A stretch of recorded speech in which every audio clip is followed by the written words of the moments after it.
she really likes it. Asking for help when she in a crisis. Asking for help and I'm standing righteous. Summer 18 with lots of drama. Summer 18 with lots of commas. Beauty queen and a queen of drama. She needed a king and my kingdom conquered. I know you wonder if I really write this. Yeah, I do, but it comes with practice. It took years just to find my right place. A grown kid with his own new tactics. Run it up, shoot up on these shots. Starting up, bang. You know we hot. Say that I say, but I really just can't. Say that I'm brave, but I'm really just not. Working up on my songs and they banging. Silence my phone, but it just keep on ringing. Labels been asking for demos. I'm famous. I don't need no one else to claim that I made this. Summer 18 with lots of drama. Summer 18 with lots of commas. Beauty queen and a queen of drama. She needed a king and my kingdom conquered. Said I make a meal and they look at me funny,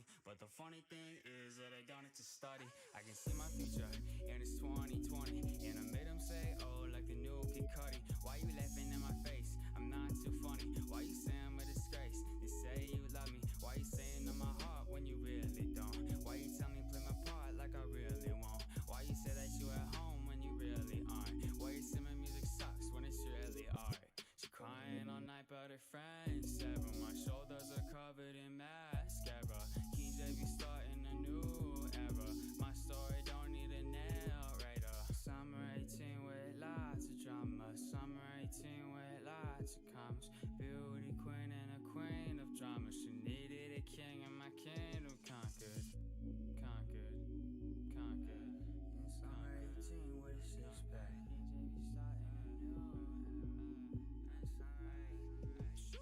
All to myself, she nobody else's. All to myself and she really likes it. Asking for help when she in a crisis. Asking for help and I'm standing righteous. Summer 18 with lots of drama. Summer 18 with lots of commas. Beauty queen and a queen of drama. She needed a king and my kingdom come.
Good morning, or whatever it is, wherever you are. Alright, so I've got a couple little technical things that I want to deal with.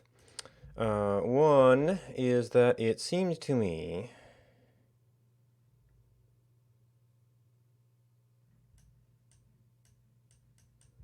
like when I was in time mode, well, this one actually isn't so bad. course, admittedly, I had a larger window that may have also been a larger arc. Like, the drag performance was really terrible. So I think that might be a feedback from the time. And just in general, I was noticing some like browser lag when I had it kind of running in yesterday mode, and I'm wondering if that's because I switched to animation frame, and it's just like I just don't need it to be running that fast in that situation. So I'm gonna have to switch back to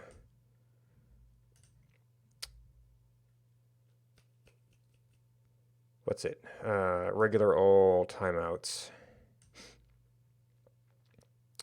Anyway, what we were looking at, well, the other thing is that there's been some attention paid to when arc ends lately. I think it might have been this one.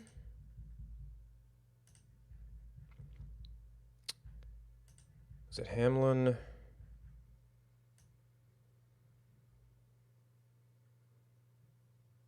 Yeah, Morris Hamlin, DeVille, Disney. So if we look up a family,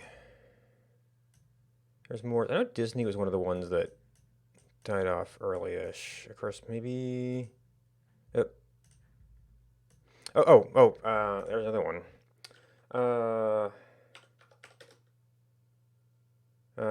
Include deaths of lineage range. Because I'm pretty sure that we've still got a couple people here, and we're right at the edge of our range here, which tells me that we're not including death times. But that is where they ended. Oh, wow.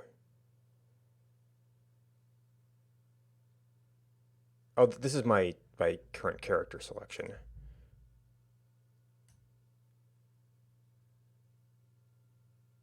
That Eve ran. Did she maybe she knew there was a town there? Oh. Yeah, maybe she did know there was a town there.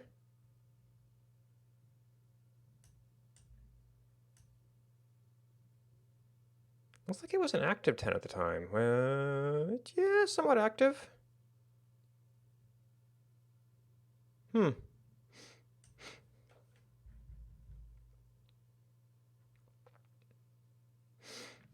Anyway, let's see. Yeah, there's some of that hitchiness, but maybe I was just like on some tile boundaries before. But I want to take a quick check of that because that's probably just a time comparison.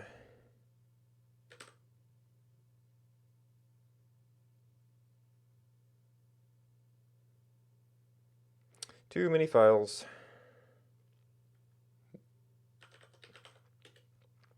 So my concern here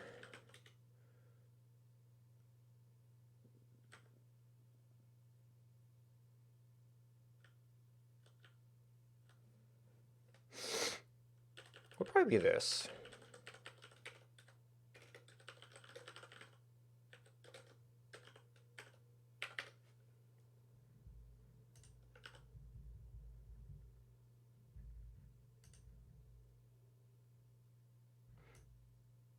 Okay, so no, we're not. No, we are in time mode. Okay, so there's not a time feedback in the location updates, or at least not through here.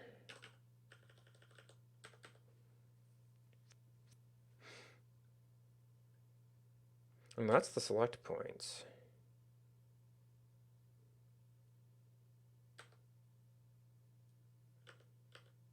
Yeah, map log. Now that can actually happen per tile, so it's gonna be a little bit messier.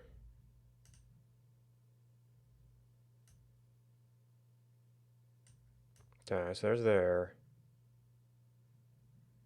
Yeah, okay, so I don't know what was causing that, but it felt really bad the other day.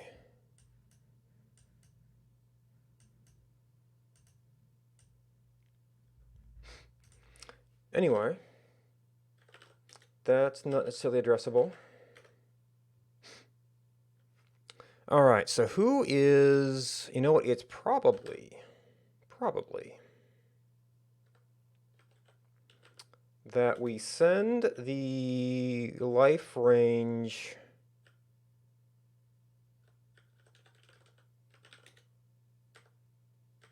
lineage URL, select lineage, fetch lineage, lineage lives.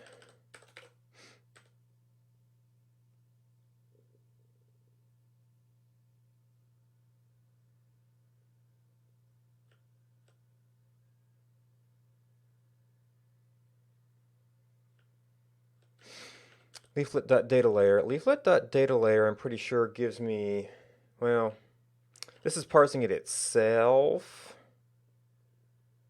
We're not doing any range stuff. I'm pretty sure that that causes, I forgot what the message was.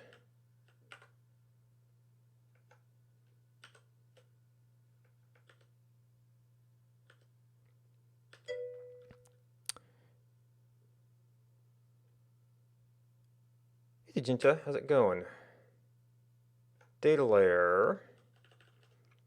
Set data layer. Tells it to send the data range back to me. So really,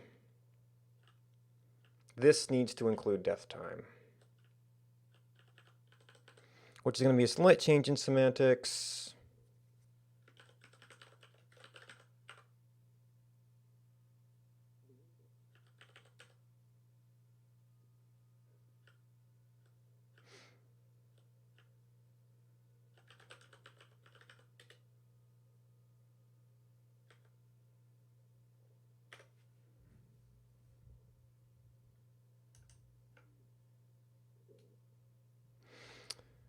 All right, so now,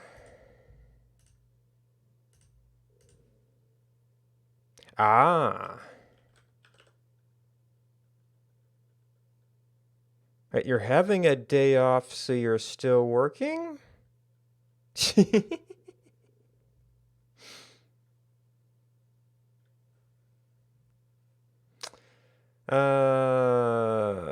actually not sure which.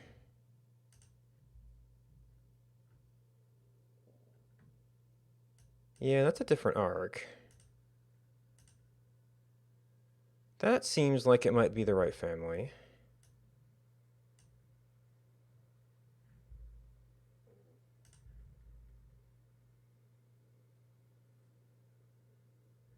And then I just need to turn this off. All right, so that should, base 93. Is that like the most typable keys you can get or something?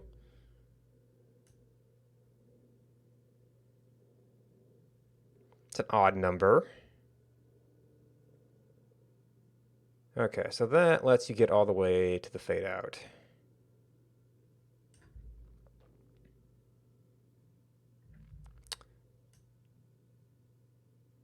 And a bunch of trees disappeared there at the end. I wonder if the last couple were griefers? They're trying to keep, maybe they're trying to keep a fire going to get babies. Anyway.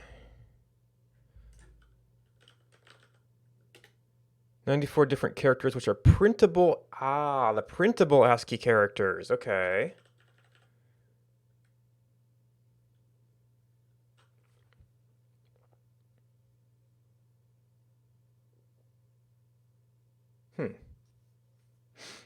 Well, is that like in current fonts?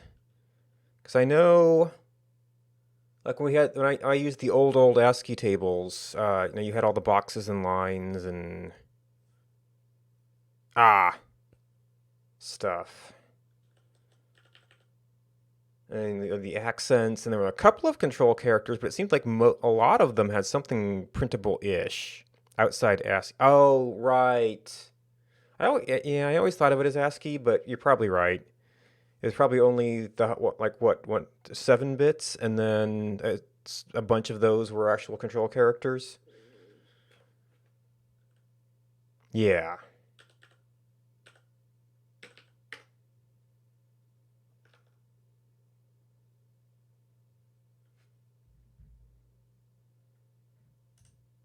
Yeah, the reactor.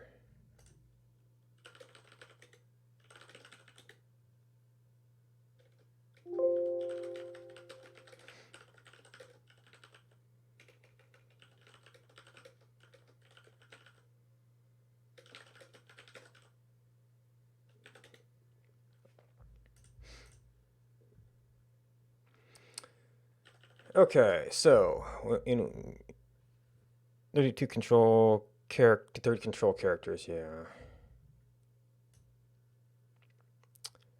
I might also want to increase the point size of this scale, but that's not necessarily an immediate goal here. All right. So now what I want to do is be able to distinguish, well, I need a separate legend for that.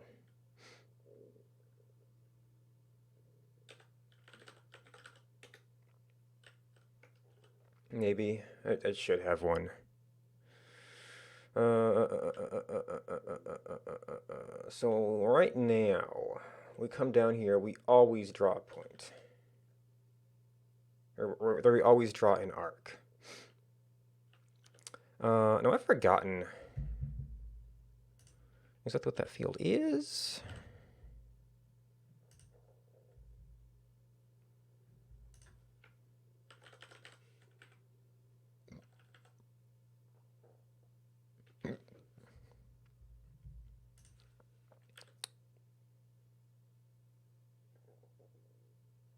Maybe that's the wrong epoch number?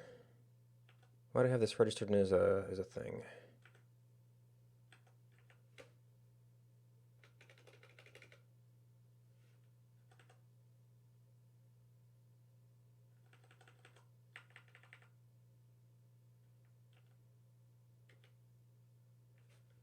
That'll get me something.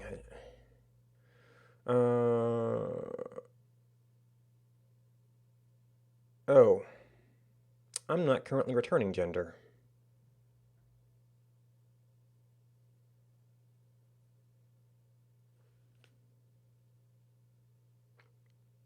$85 bits, okay.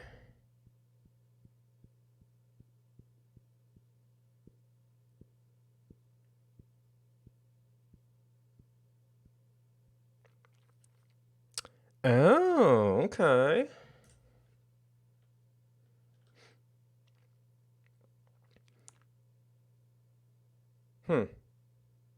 Yeah, I just never needed it. Okay.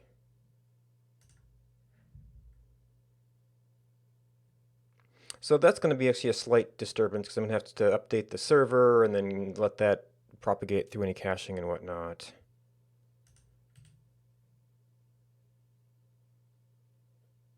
Yeah, I know. I mean, using all of the bits available to you makes me somewhat surprised. Well, I wouldn't be surprised if people had used all the characters. I would be, the choice of C or C bits may be a bit unique.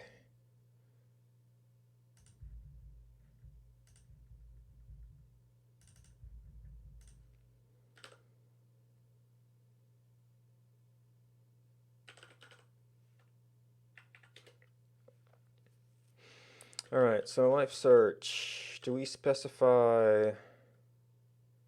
No, I don't think I do specify columns here.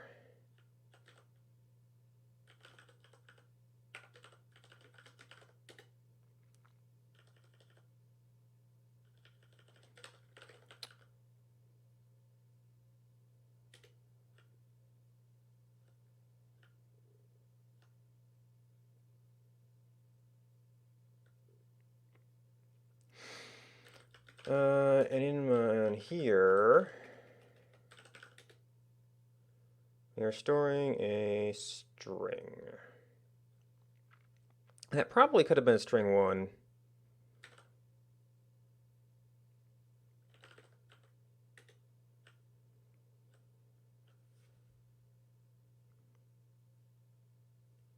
Not entering license codes correct. Ah. Oh, right. Because I'm sure that those codes include CRC checks overall.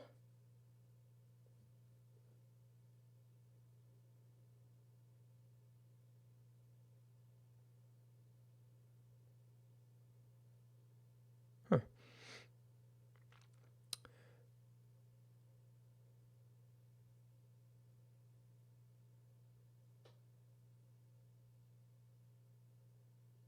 So I guess then the only concern is, can they use that to easily brute force license codes?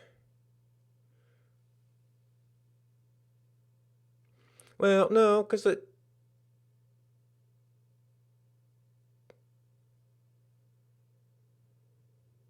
maybe not the overall code. They could find valid characters. So really, you've got what you're saying, 6 point something bits of actual data. So the rest is just all CRC, and that's not part of the code. So the code will still have as many bits as you're putting in there. Yeah, so your text code ends up being longer for having the CRC, but it's got as many underlying bits as it requires.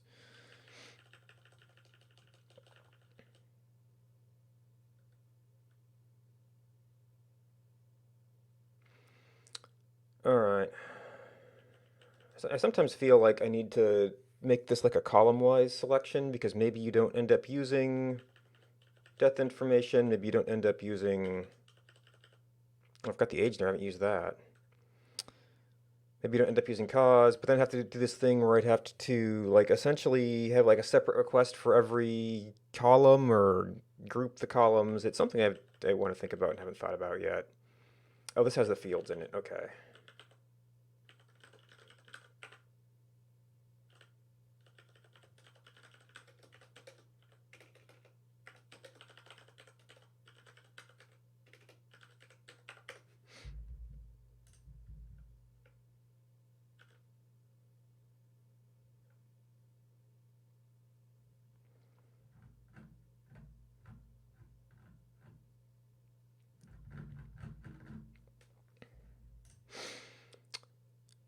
Okay, so that's fine locally. So that means you, in theory,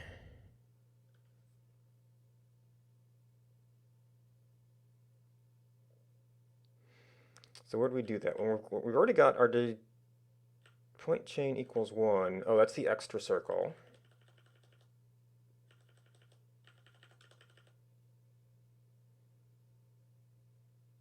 Fill style equals stroke style, begin path. Begin path fill, begin path stroke.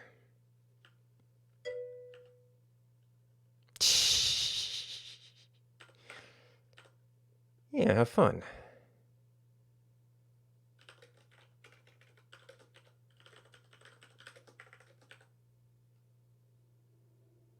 Oh, we know that that's going to be...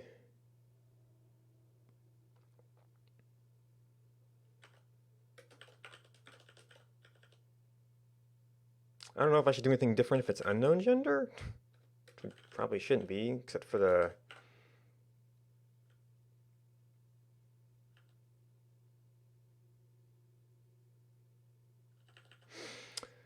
And then how do we construct... I know we've got rectangle. We just have to... We want to do something that's equivalently sized. Actually, it might be clear rect up here. Which is probably going to be a little bit like fill rect.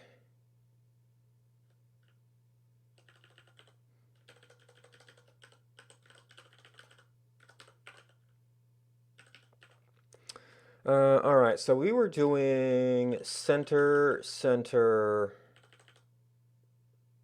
radius.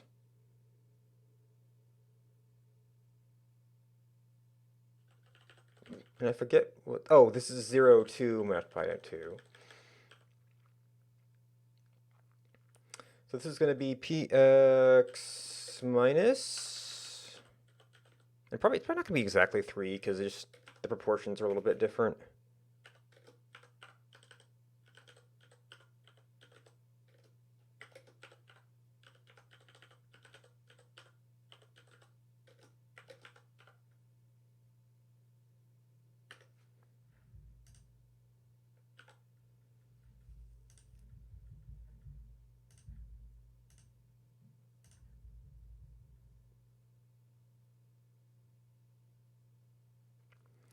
Why are they different size? Oh, it must be width and height, not...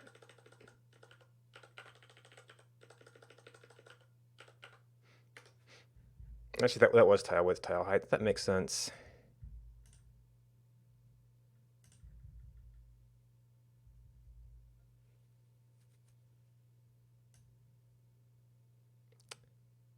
That seems overly diagonal?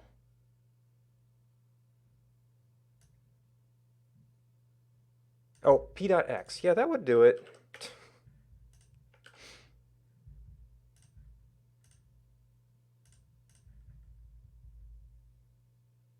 Oh, we changed arcs somehow.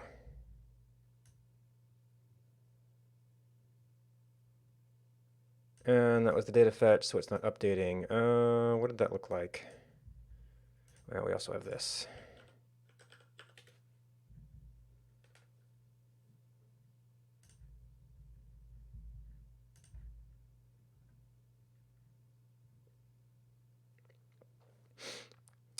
Oh, I feel like our time changed. Okay, so that's actually a pretty similar size.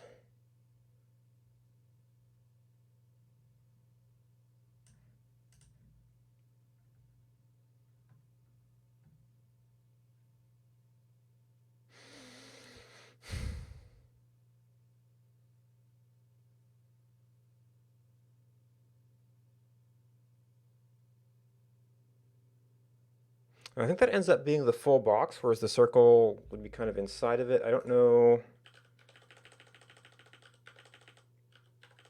That might be too small.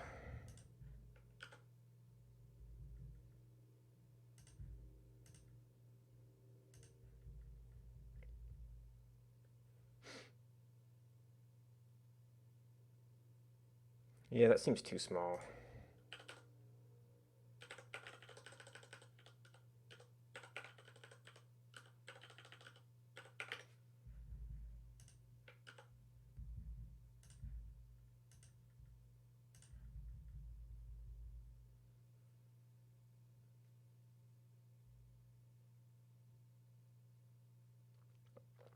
Now that might be a little bit weird because it's like going to be always like a half pixel boundary.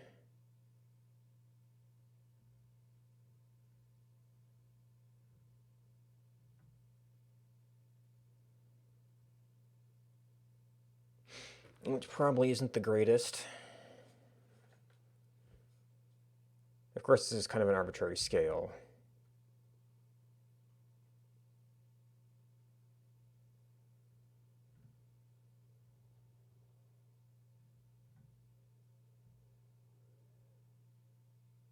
But it does feel like we've usually got some blur around it.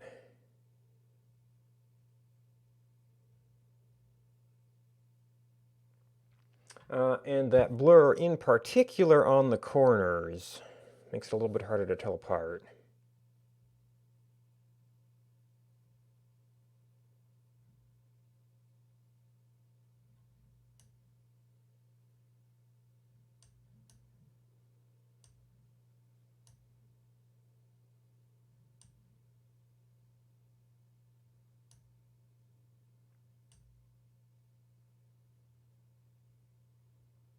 Yeah, I'm really having trouble telling it apart.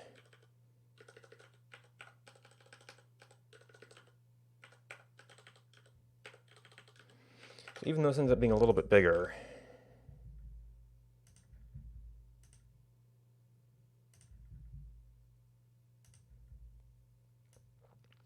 it was at least distinguishable.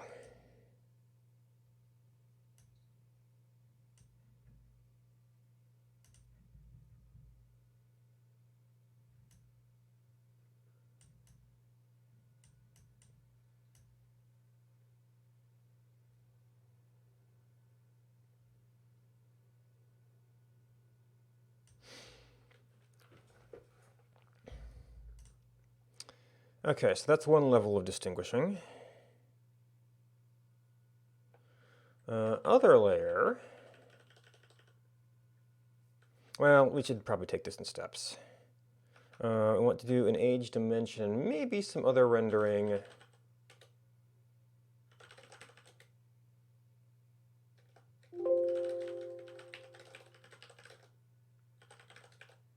Oh, then there's the whole legend issue.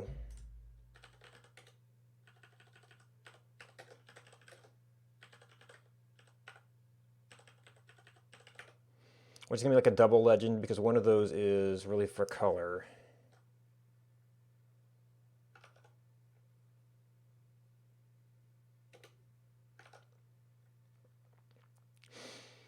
So the other bit of shape,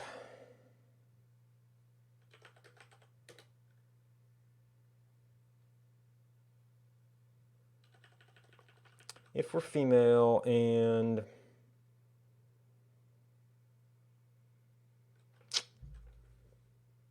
is that a setting or is that just code?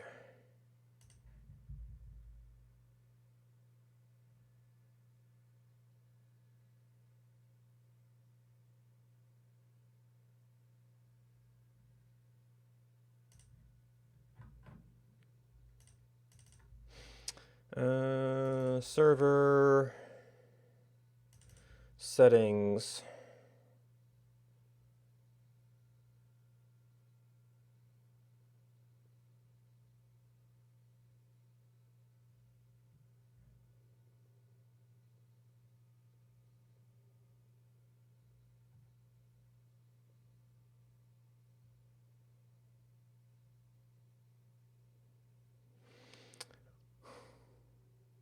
Well, if there's like an Eve age, that would also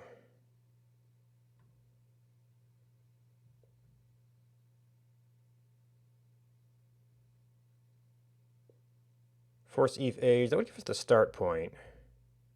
Oh, that actually defaults to 0. Oh, that's whether to do it, not whether to force the age. Okay.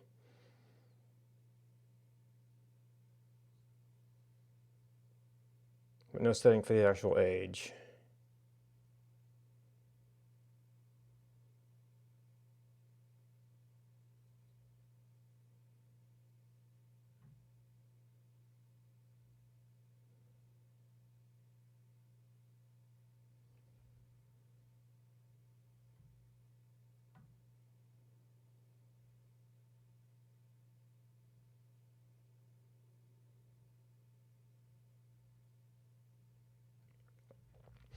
All right, so this is just going to be straight up code.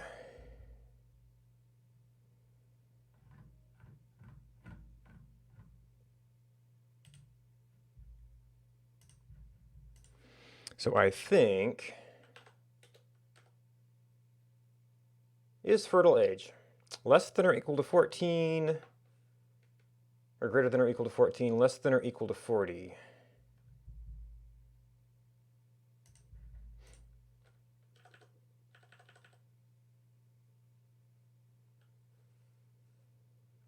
So actually what I might want to do is flip this around just for simplicity of a nice straight if-else chain.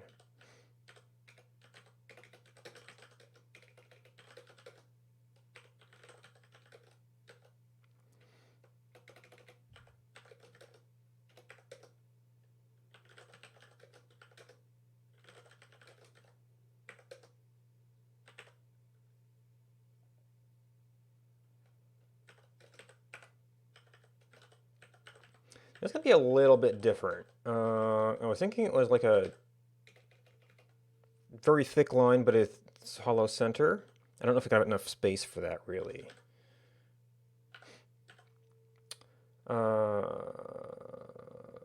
So yeah, stroke will do that just fine. And then we'll have to adjust our line thickness appropriately.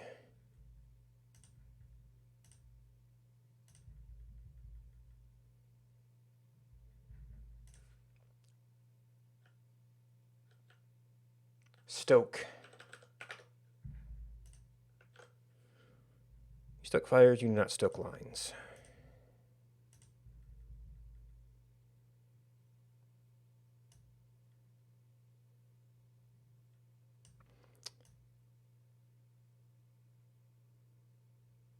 Oh, you know what? Well, I mean, that would essentially say somebody died as a fertile female, which might be relevant in some circumstances. Like if we look at cause of death, that might be a red one. Definitely needs to be a thicker line.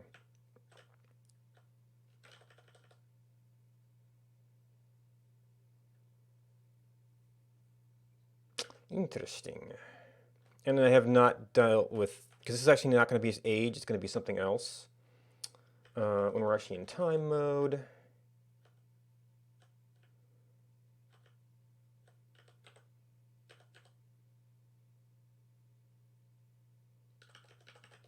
Or rather, yeah, we'll have to figure something out. But if you were at 1, probably this is going to be hitting more than 1.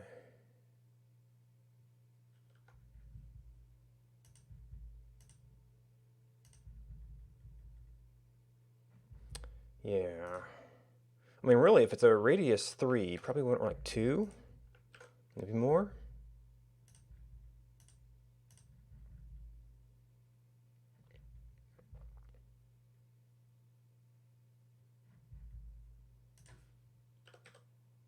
I mean, 3 would be the whole width, I think. Well, oh, no, you know what? That's going to go out from the edge in both directions. So I might need to actually make it smaller. Well, that seems appropriately distinguishable. No, it's also making it a little bit bigger. Since we're trying to call attention to that, okay.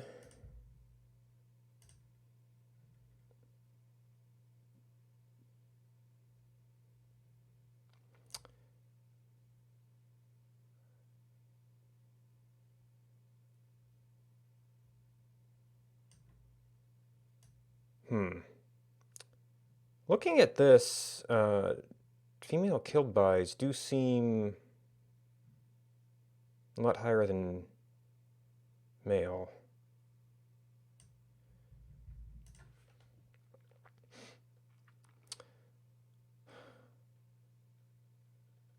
All right, so that is about what we wanted. Now, there's nothing in there that by itself does... Well, I think I also want to add an age thing here.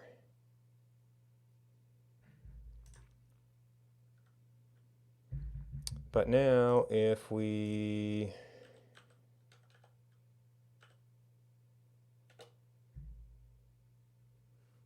I think we got to go to U. Oh, did that reset my coloration? Oh, that's my select. Then towards the end... Well, this is still drawing at age of death. So that means we did have somebody die there. Not current age for anybody who kind of got old. Oh,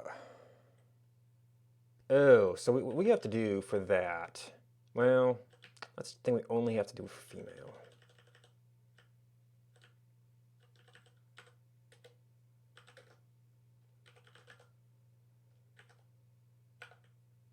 Digestive time.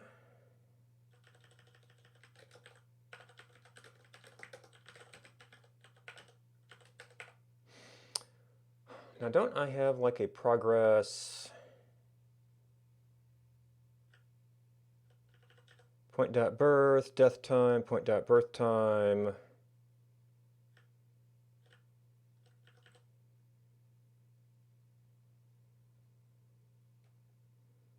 So you could calculate age directly, but it's also going to be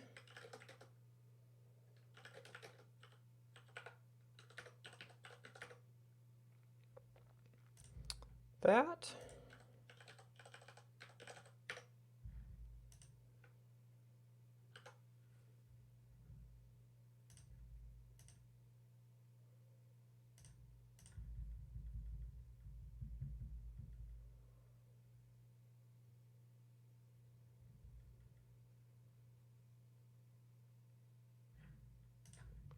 Guess we've mostly gone beyond their time. Probably into a different arc.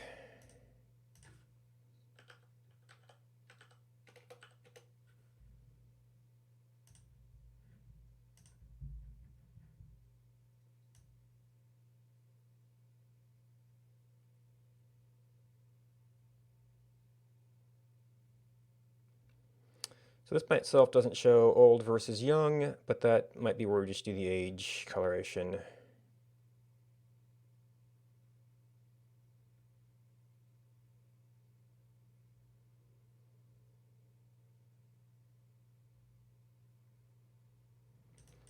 So at the end,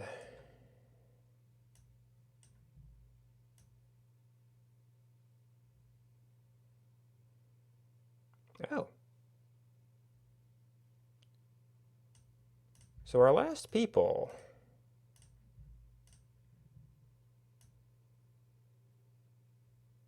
were fertile females.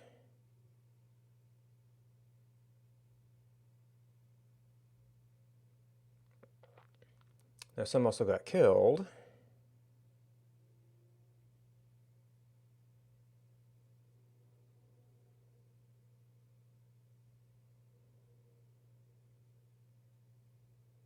Hmm.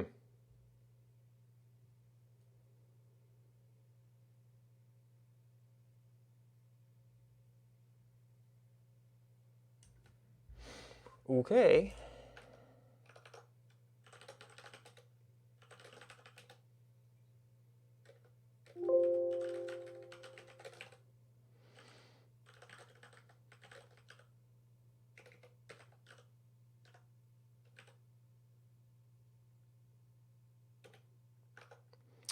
And then we want a general age coloration. So that's going to touch a couple of things.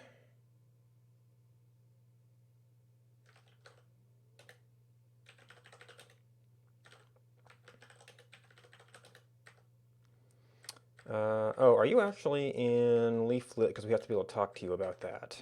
Yes.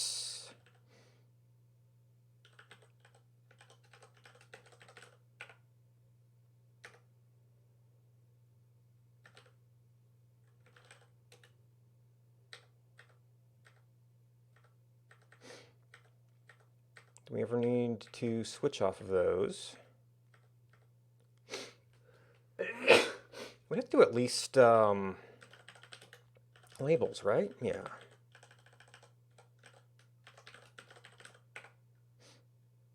I mean, I guess I could have done gender here as well, but that seemed like a pretty easy one to overlay.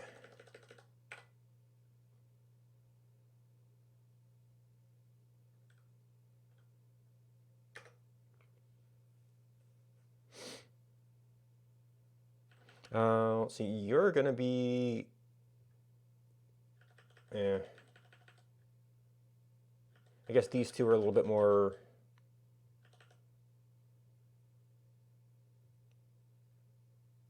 spreads, but that's fine.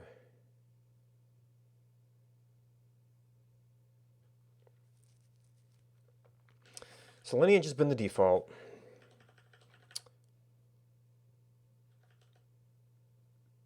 And maybe I'll have to alphabetize at some point or something.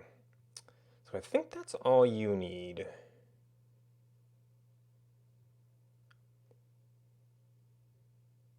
Leaflet actually probably needs to encode and decode that.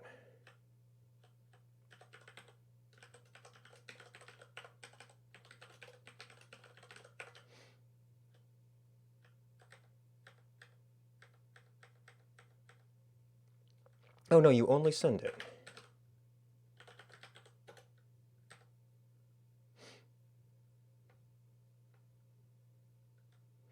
Oh, and we pre-assign this stuff.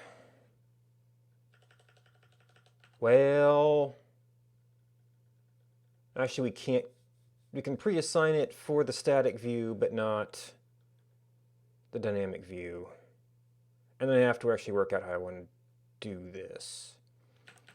I mean, well, color linear is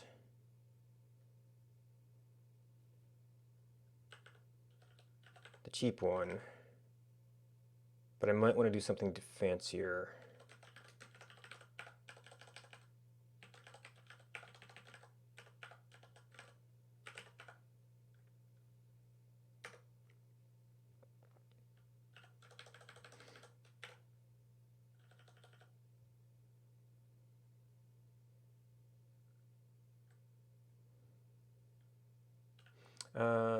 Okay, so you are the legend.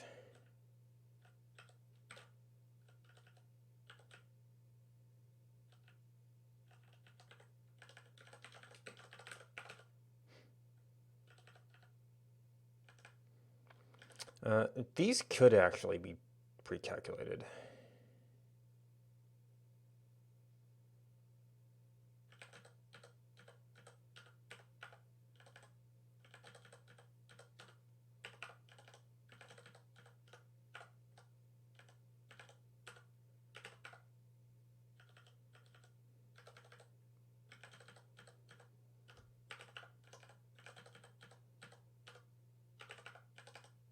No, you're 0. You're 60.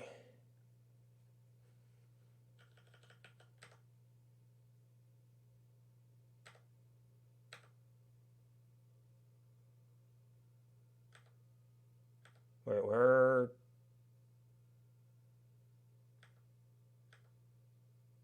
Doesn't that have to get used in the actual drawing routine?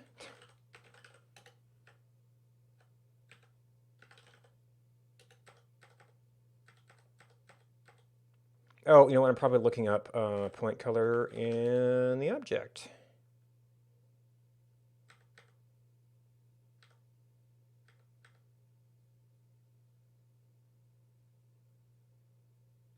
Oh, it's just color. Which is so easy to search for.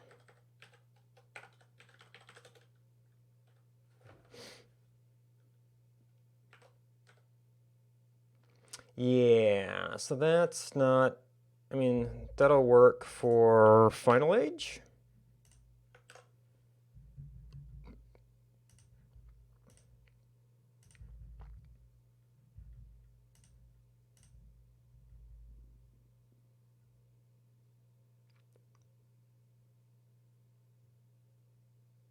Wait, I think I left I think I did an oopsie there.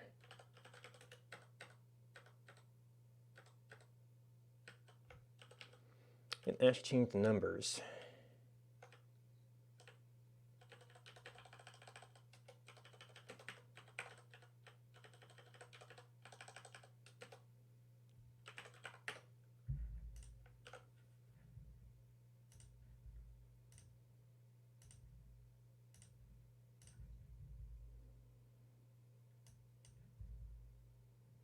All right, now, that is a little bit of a special case.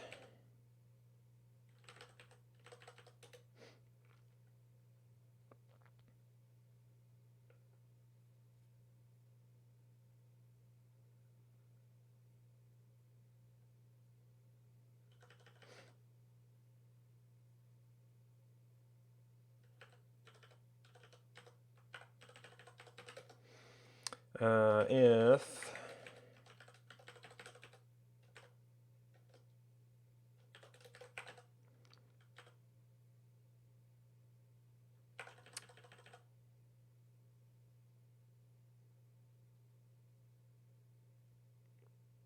and these are actual context operations.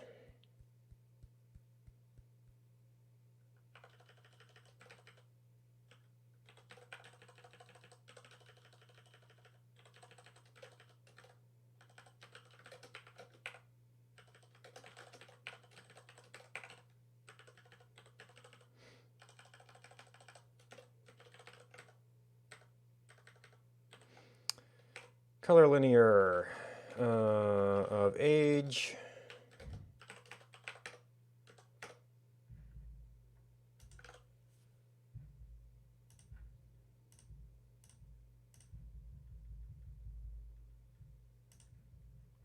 I think we left our bubble. Now, is this because we're totally bugged or because there's nobody here in this? view. Wait, 61? That's generation. Mere coincidence.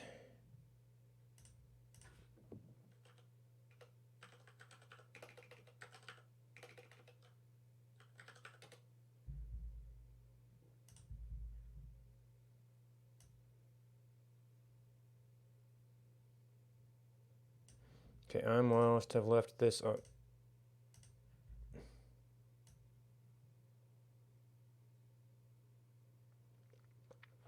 Yeah, this color scale isn't terribly appropriate. Also, I tend to fade out people as they get old. So it's pretty rare to see that yellow.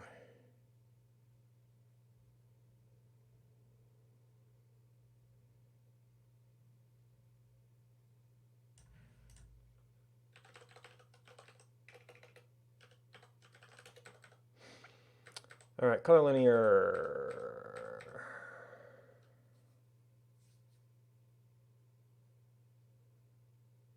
We affect hue and lightness.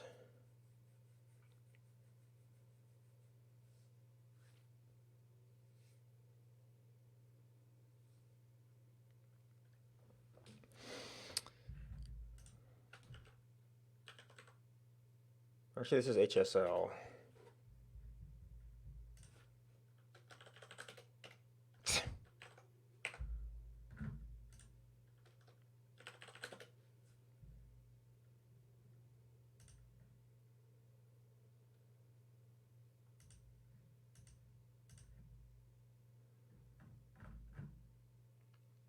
HSL sender. Oh, I guess I would really want.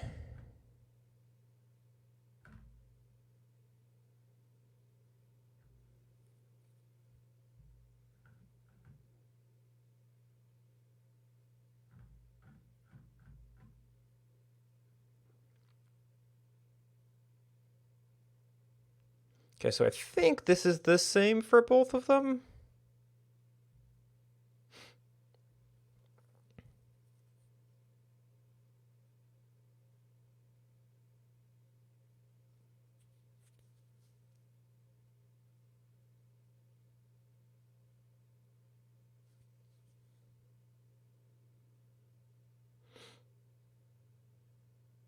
Hmm.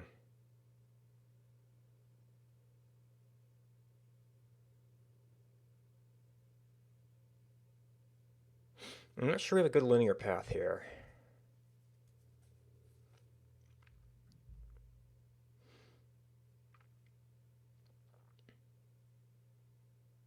Because you'd think you'd have something like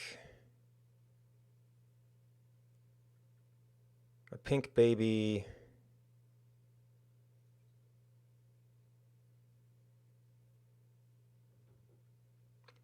Probably sort of a gray or brown for old age.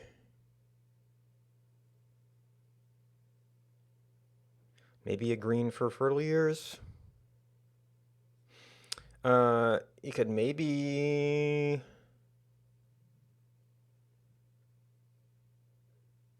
You want like purple to blue? It wouldn't necessarily line up with anything though. I'd have to see how that sort of matched up. I think we're gonna have a color age.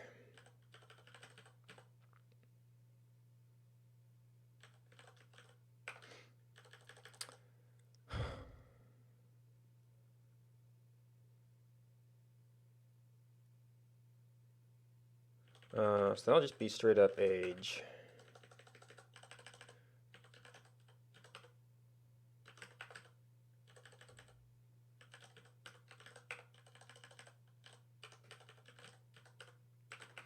And we think we want, let's see, that's 0,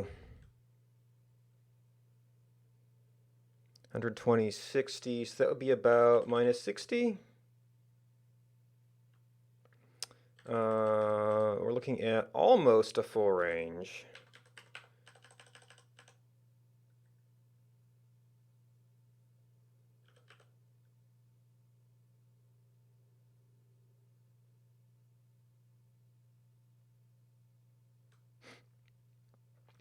Now lightness, I don't know if I want a very lightness.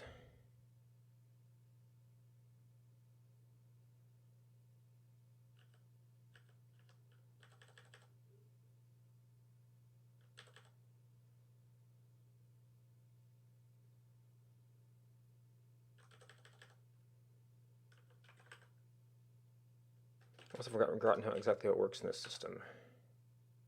What's the percentage?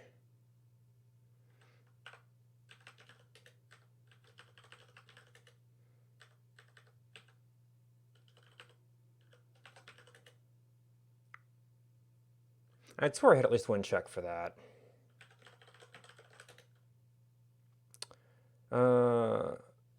Oh, it's age color, not color age, I guess.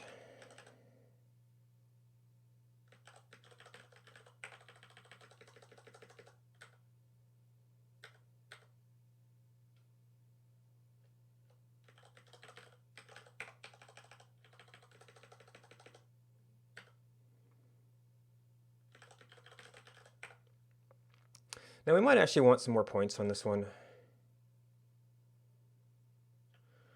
In fact, could I use...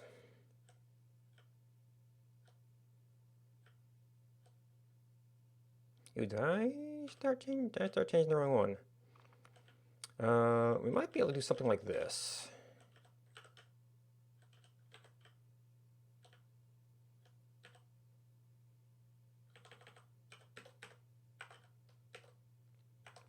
So these are some points of interest.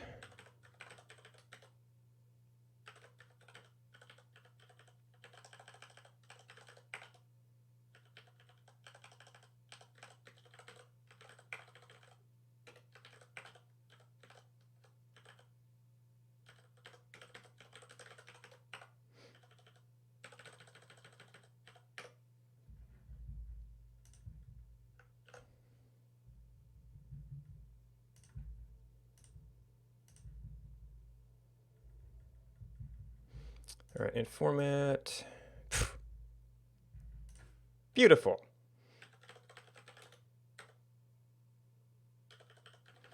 So presumably this actually needs to be 50, I guess?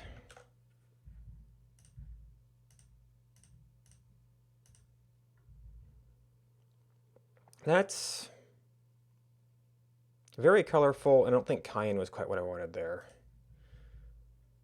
I wanted 240. Oh, but it's 240 minus 60.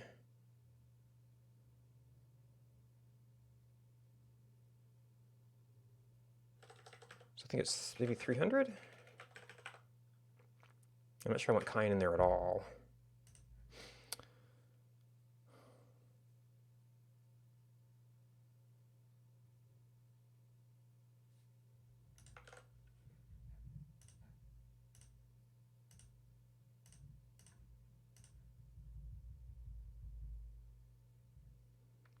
And we have left the time period where it's relevant.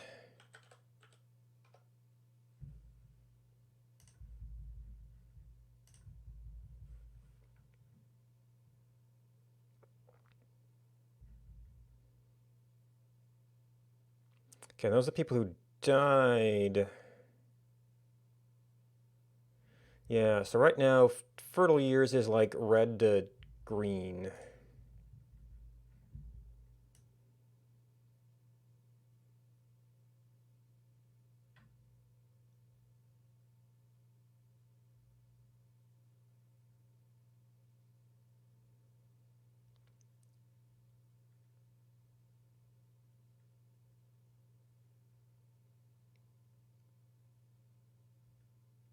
Well, I think it's sort of orange, which is... I might want to redo it to where you've got bigger shifts at those points. Of course, that's basically designing a multi-part gradient.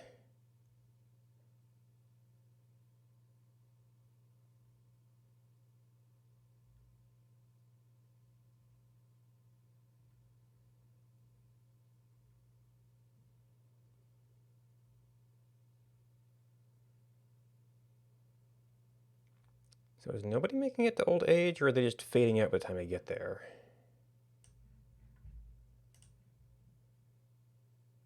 Yeah, maybe I got too much fade going on.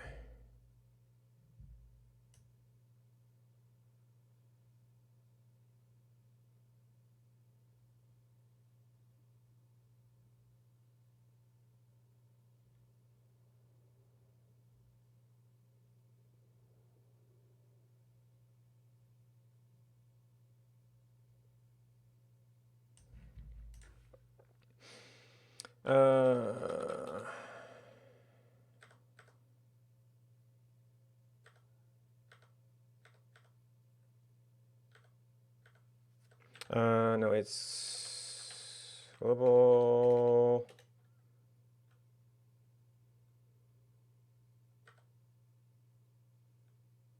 It's fade tall objects, image. Radius does some power stuff.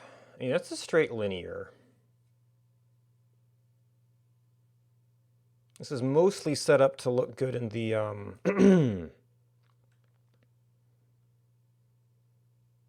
the overall life view, just to kind of ping the birth and then fade out.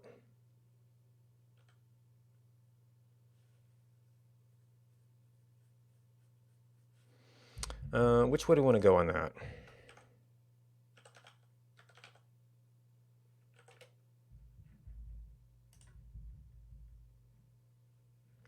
So for a range of 0 to 1,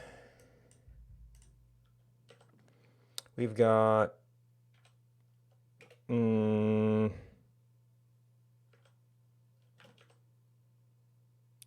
really stay in range. We've got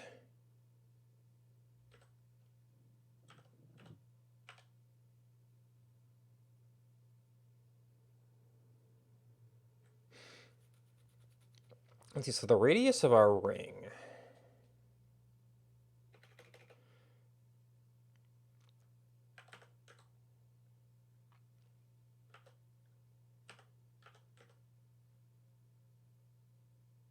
Okay, well that's staying around a particular range, so that sort of makes sense.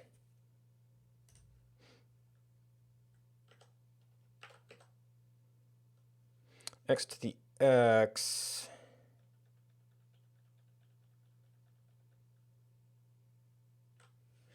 It's certainly an interesting curve. Oh, I guess it's the negative X.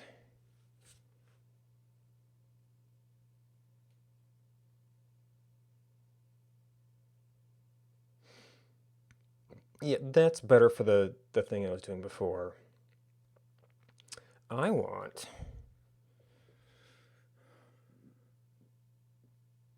is that more like logarithmic?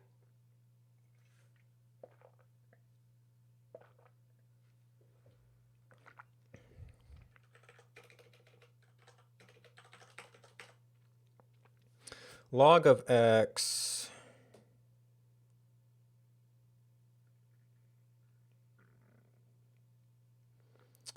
No...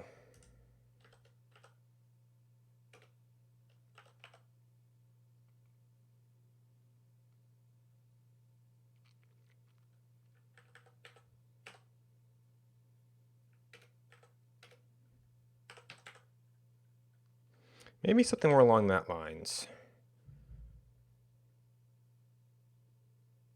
So as we would have been going towards 0, we will stay visible longer.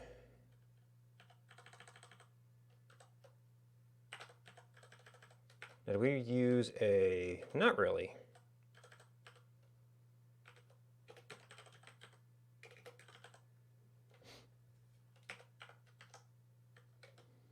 And, you know, pick your value.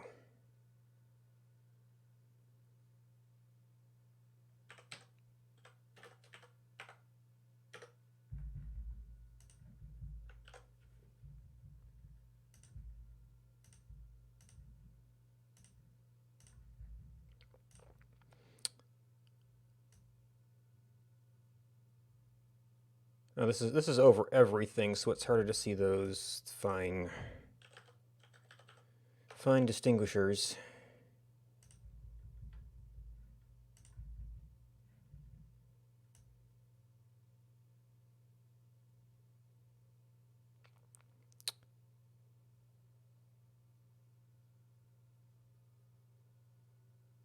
Well, there's a little bit more of a definite blink when somebody dies out, but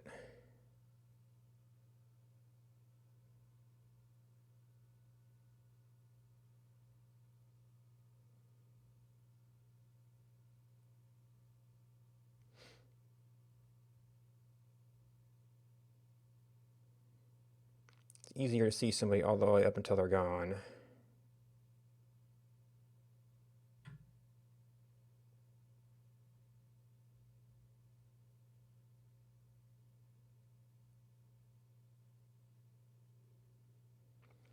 So I'm just not super thrilled with the color scale.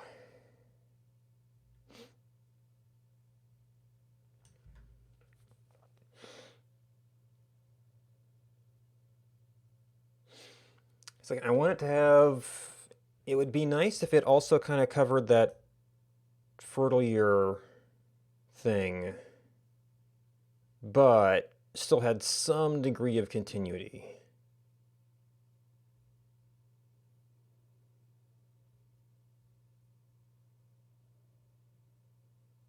Which is almost like designing a curve over the color space.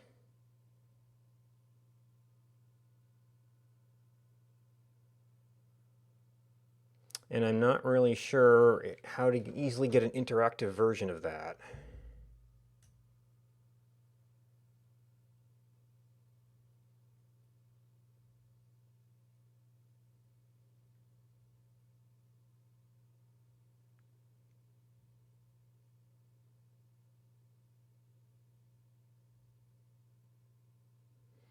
Yeah, I mean, there's probably gradient designers.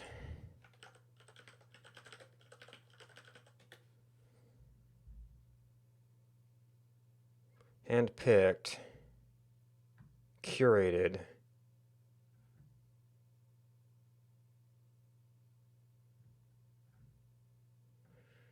Gradient generator.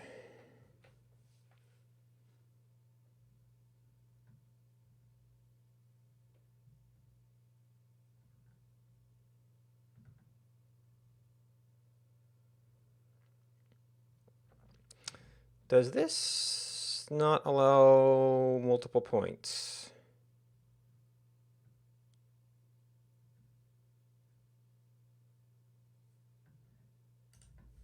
Oh, okay, I'm not sure how to add points, but it stops.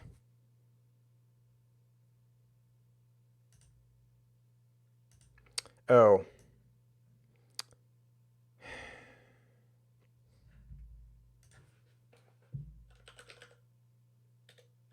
This also isn't going to be in hue space necessarily.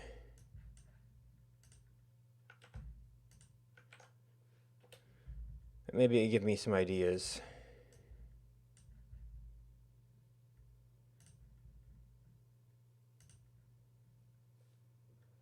Okay, so that's the color, that's the location.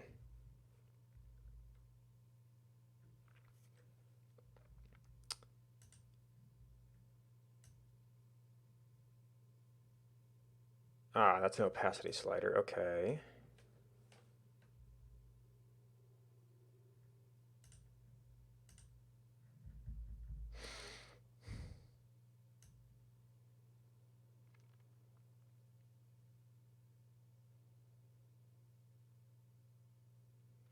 So we were thinking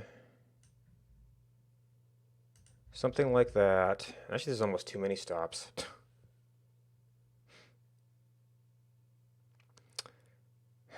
I don't know what percent 14 is going to be.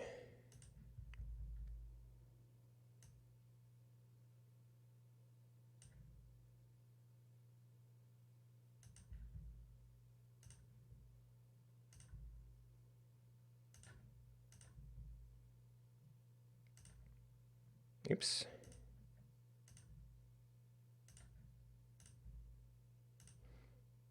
So possibly as simple as that.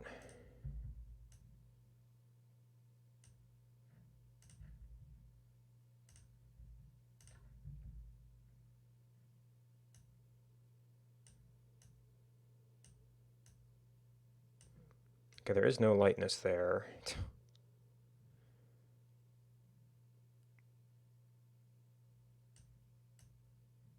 Wait. Okay, so you go there, you have a gray.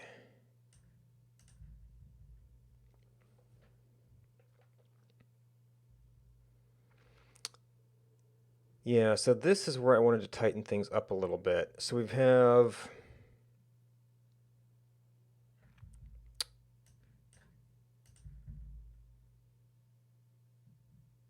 pink to what?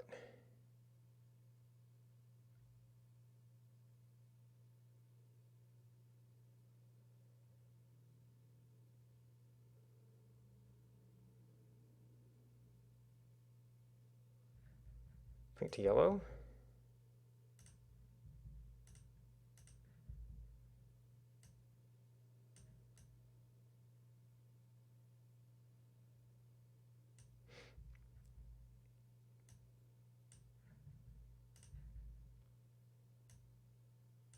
Quick yellow to green.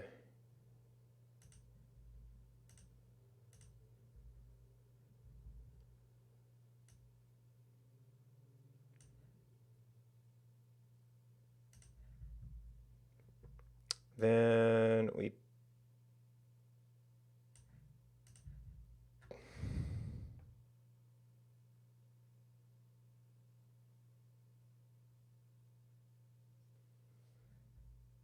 it a little bit darker here.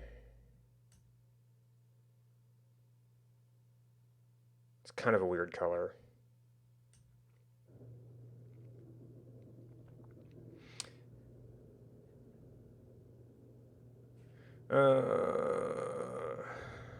And getting red there is a little bit weird. Maybe just the stops would be enough.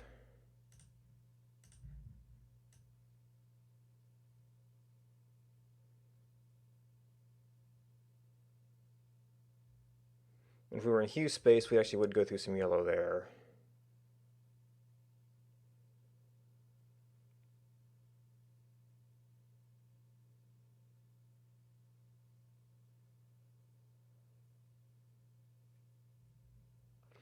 And probably we would end up doing a sharper green. It doesn't give me hue steps necessarily.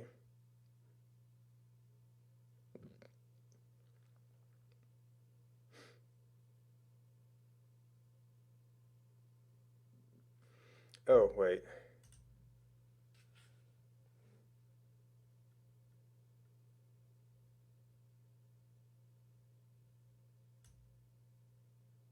Oh, it shifts the entire thing.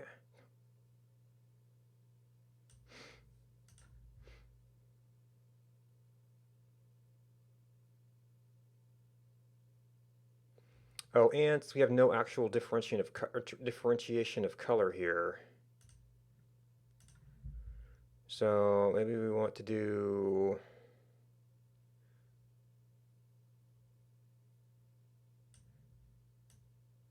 a little bit more of that. And a little bit more of that. Of course, I'm going to end up kind of going back to red. If we take the hue idea, we'd want to start going. Oop, that was a new stop.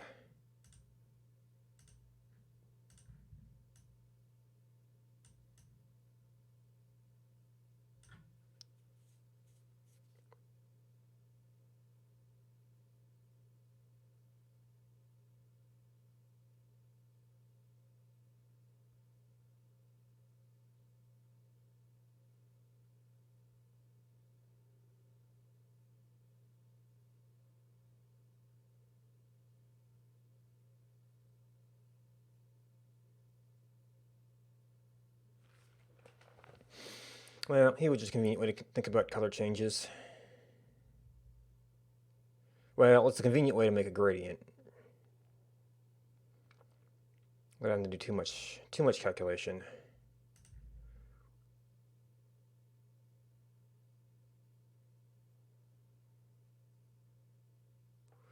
So 1, 2, 3, 4, 5 color steps.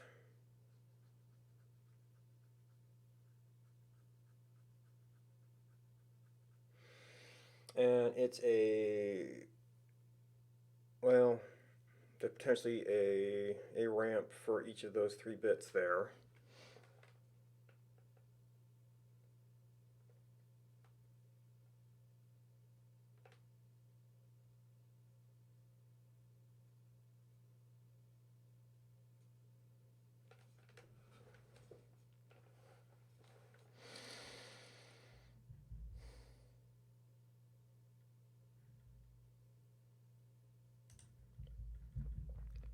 Now, I do have the shape for the actual status. It's just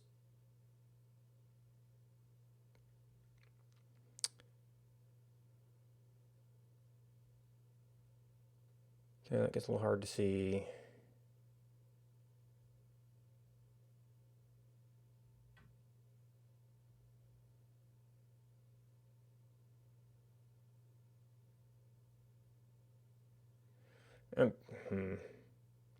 Might want some more color steps too.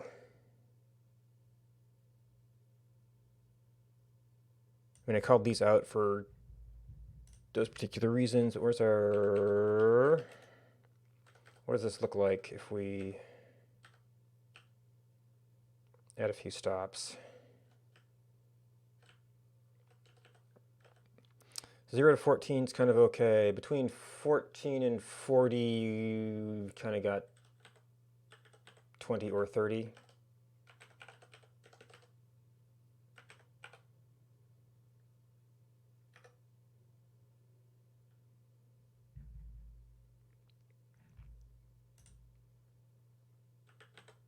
I'm not really sure that matters so much.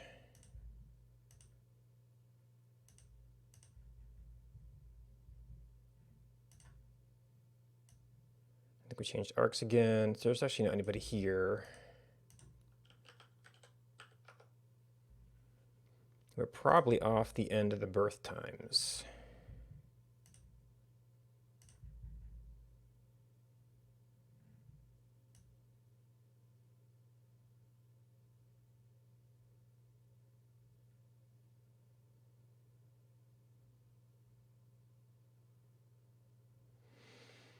I mean, there's sort of changes around that time.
Is that?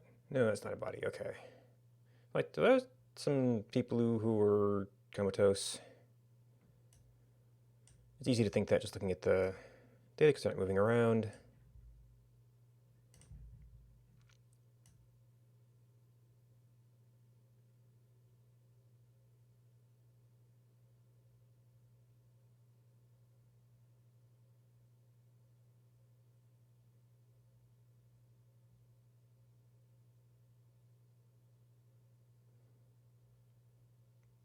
That seems to be a favorite death spot.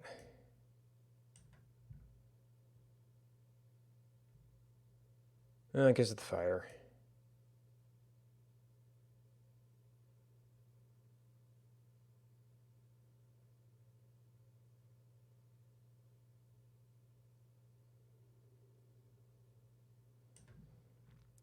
So at the end of days,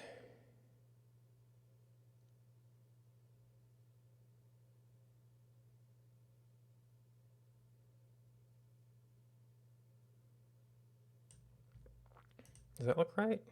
Yeah, freedom could be either. Peace could be either.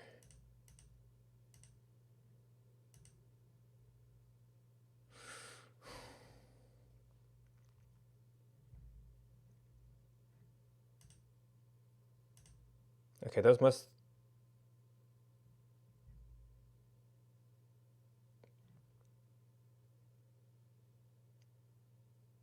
Right. Age is just death time minus birth time.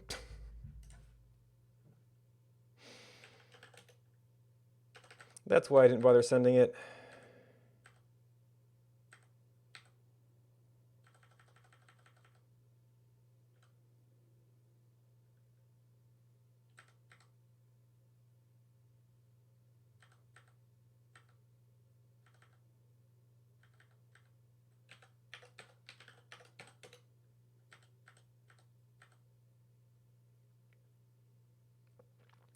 Which, we could easily just calculate that.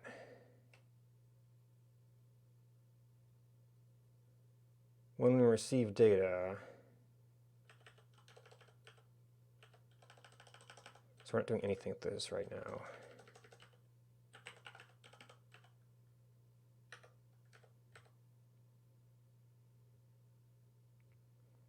For convenience.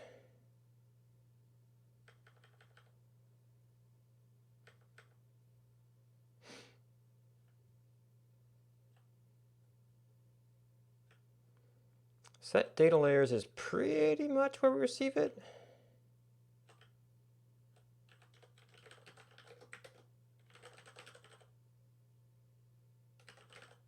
Well, okay, so we only have age if we have point dot birth time and point dot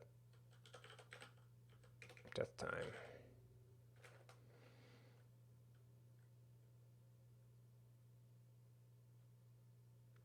And you're in seconds.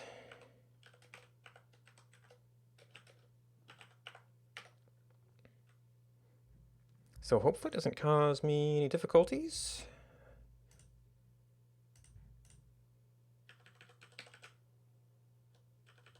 It's like, wait, I'm already displaying age. Oh no, it was gender that I had to add. Okay, so age just was in there. But maybe not necessary.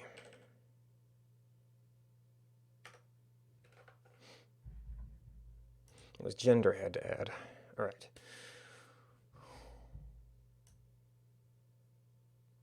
All right, you can figure things out. I don't know if there's anything super intuitive here.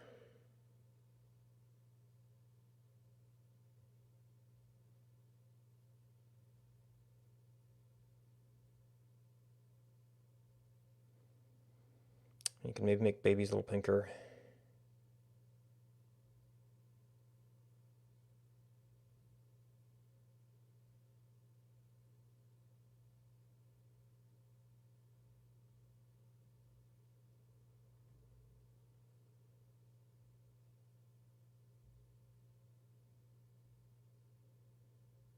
Oh, wait. Oh, right, this is death time, so that was, yeah. The Eve came right here. Wait.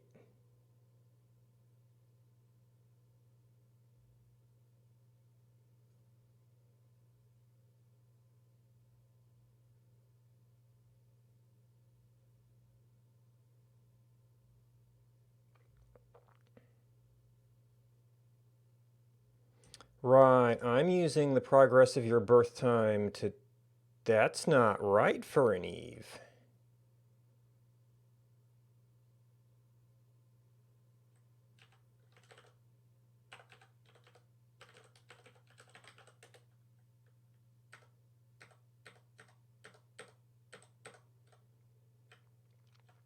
Did I skip it?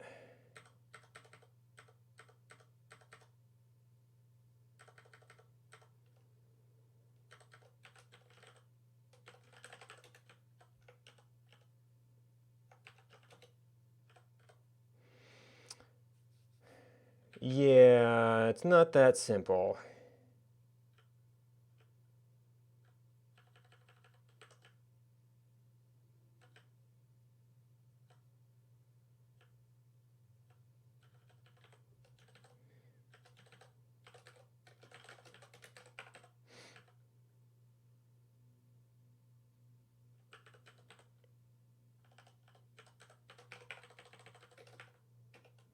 Now, is it plus 14? Or am I just going to have to start from scratch on this? Well, it's not times t, because you're never age 0, which you would be at the start of that time sequence.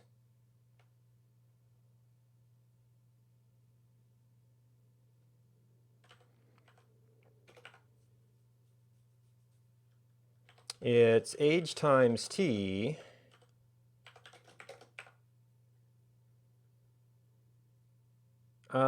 No, yeah, that entire age scale's wrong. Actually, it's more like that. We only scale part of it.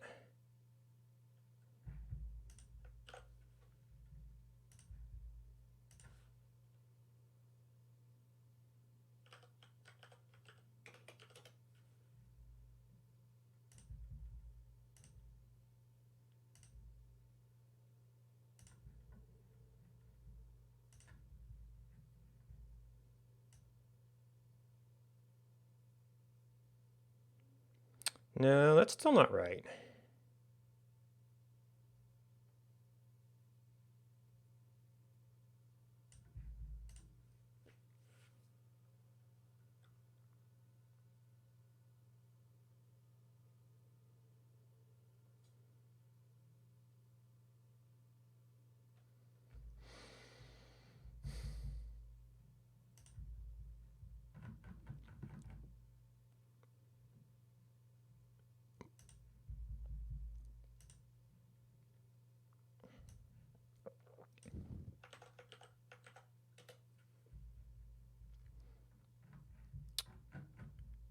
See at the bottom then? Eve Disney. So your age comes in at 60. So you had a nice long life. Oh, no, we got this backwards.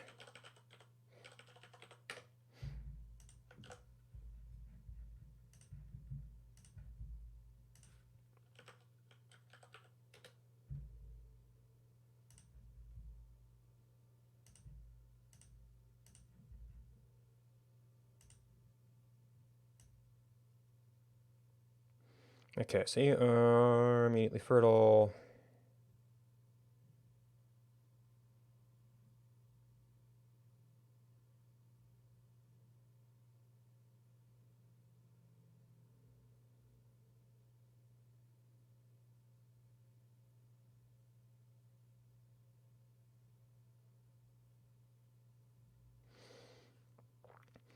I think I actually saw some down here. Yes, people left town towards the end.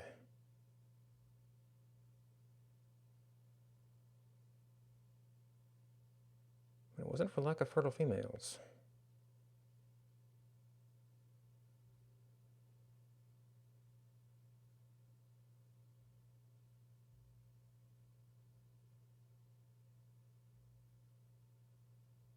Well, actually, this is like the technical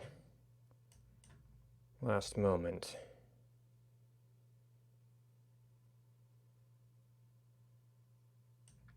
So like the last of them were actually north of town? No, that was in town.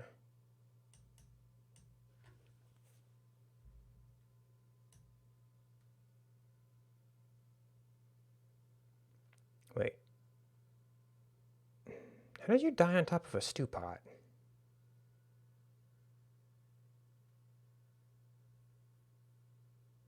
Maybe walking through it? Don't remember if those are blocking.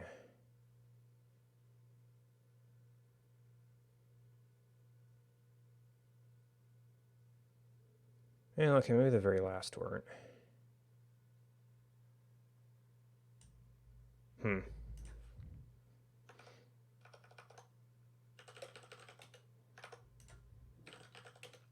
Notes.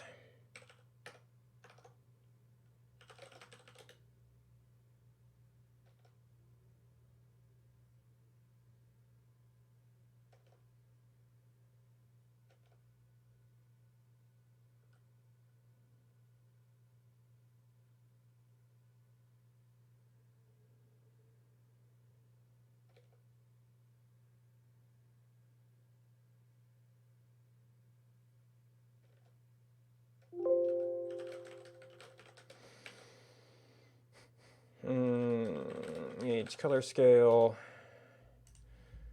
All right, so now our legend, like, that's always a data legend.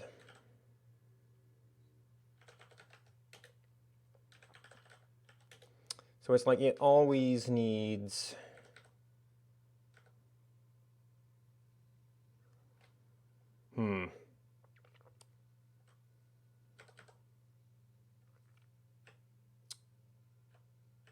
Should that just be a separate thing so I don't have to keep redrawing it? Well, it's going to have to be a canvas furthermore. Or include some canvases or something.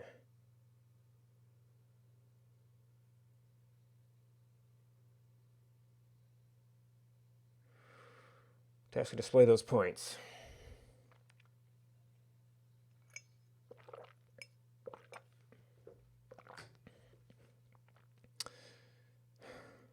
You know, it's probably a good point for me to get up and move around a little bit. I'll be back in a few minutes.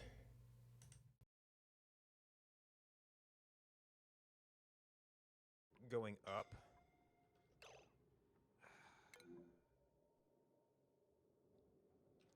You beautiful people.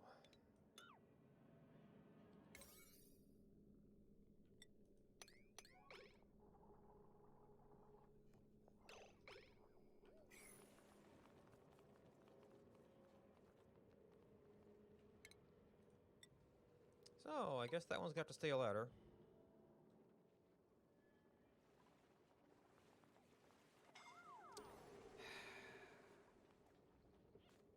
Man, if they're on exosuit duty, it just takes so long to get back.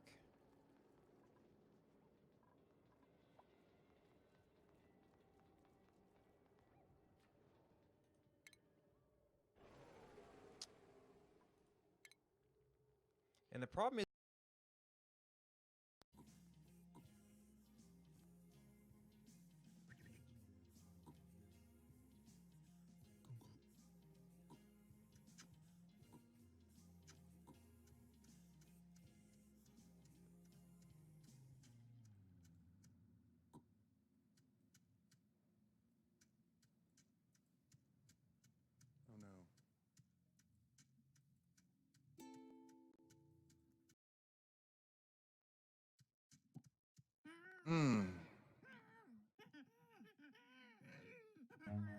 Run.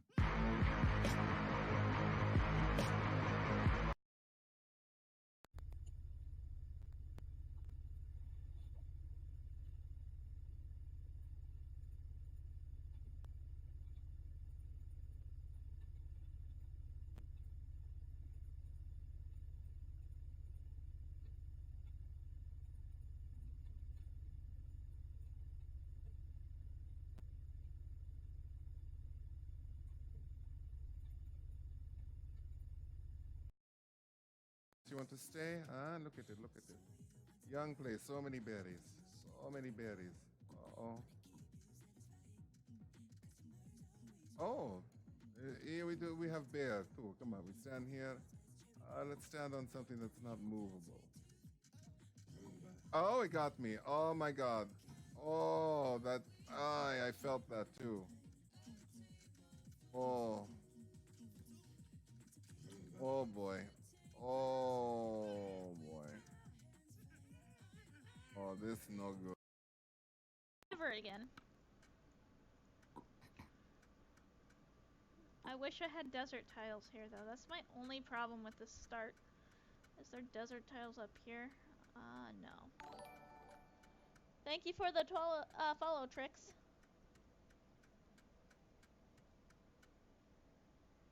Well, it's hand-drawn graphics.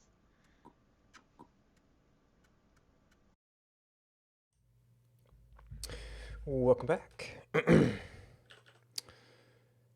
All right, so I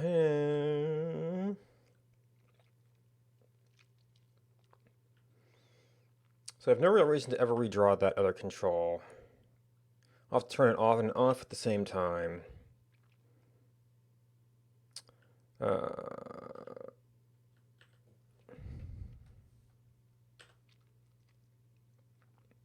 So I would actually have to create, well, it could be like all the same control, but only part of it would redraw. It might actually be like one control, 2 bits.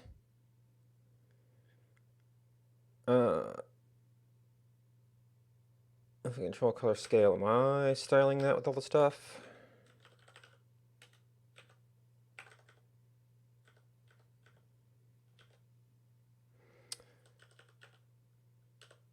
Background clip, border radius. Maybe.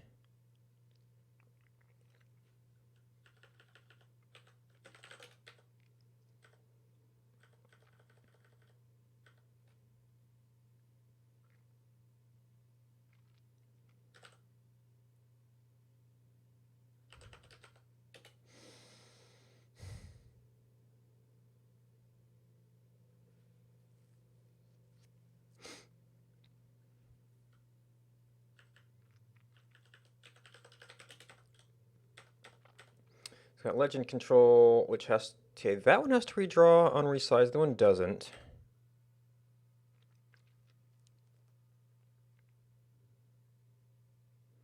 That has to update for status.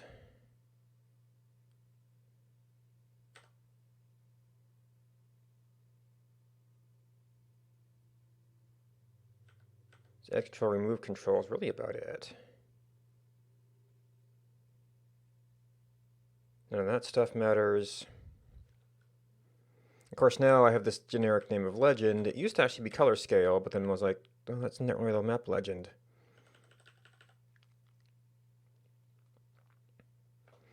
I kept getting confused about the name.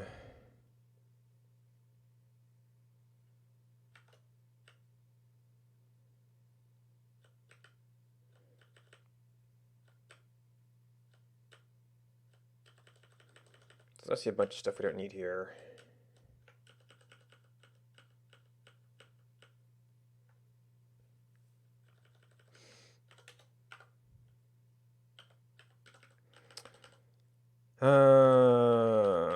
Point legend. It doesn't care about color, animated, or time.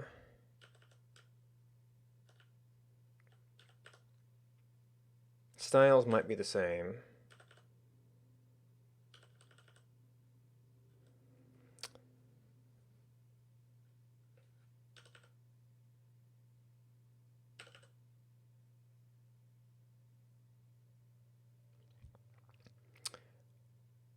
I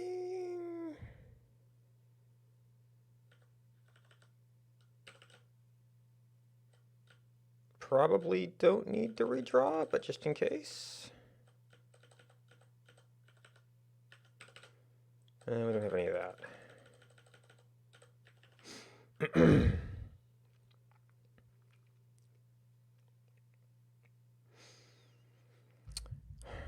So either this thing is a canvas, and we draw it, or it has a bunch of little canvases on which we draw things.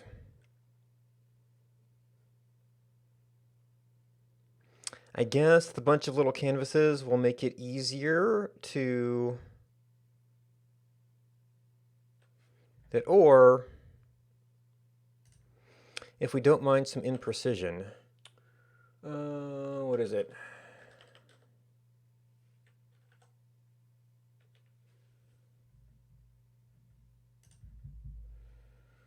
We might just be able to find icons. Because it's like, it's a circle, it's a square. The circle with the dot might be tricky.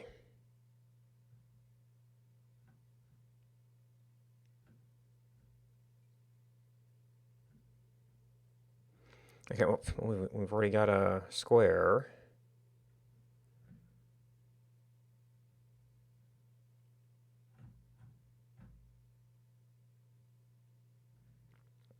That would work. Do we not have a solid circle, though?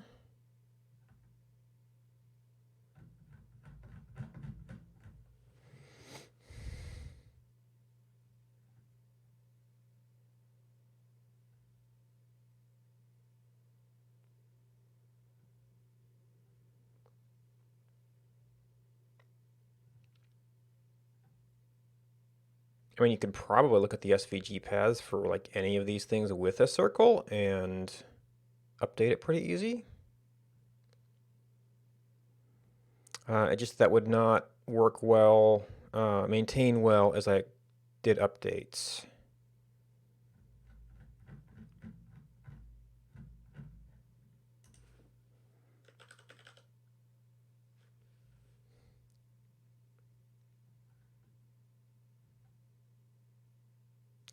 You need Icomoon's ultimate to get a circle.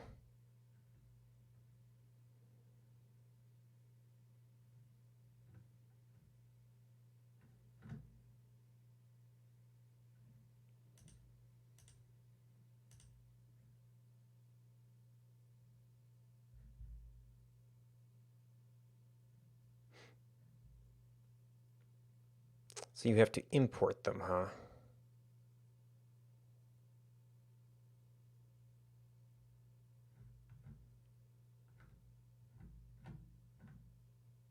So I don't know.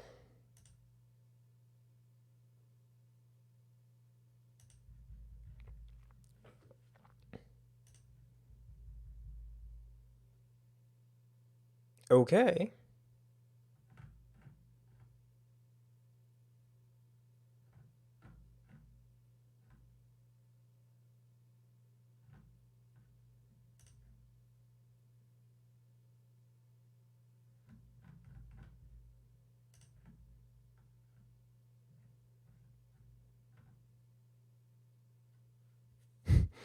Oh, it counts as a radio checked, huh? Well, then what's your radio unchecked?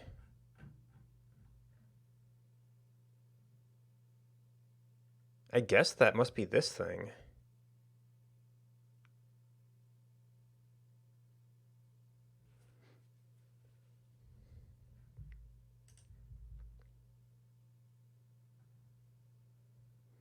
This might be another one where I want to rename things for the hover text. Now, oh, I was at the end. I'm using the pause button right now, so I'm not even necessarily using that as such.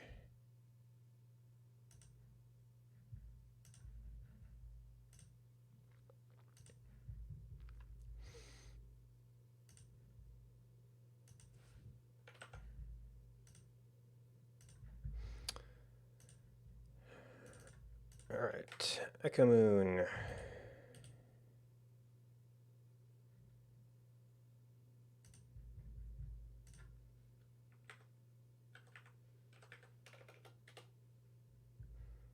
So what I really want out of here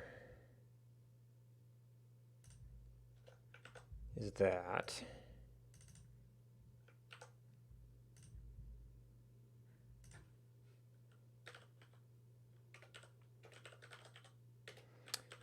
So it's users that we use as lineage, and circle is indeed a circle, but we want to use that as female. We want to use stop as male, and it was like radio.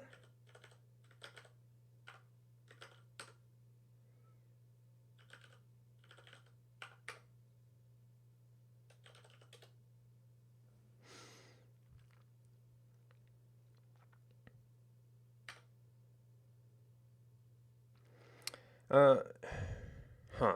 Do you do any? Only through here, I think.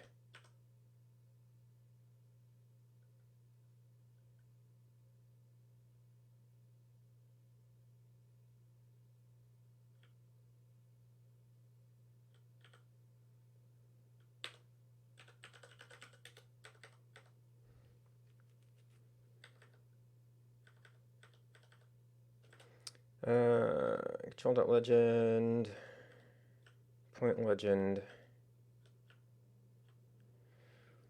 All right, so we've got some stuff.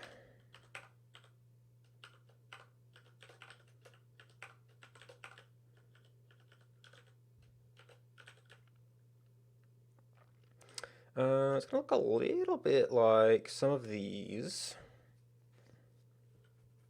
I guess I've only got 3. It's still a bit of duplication.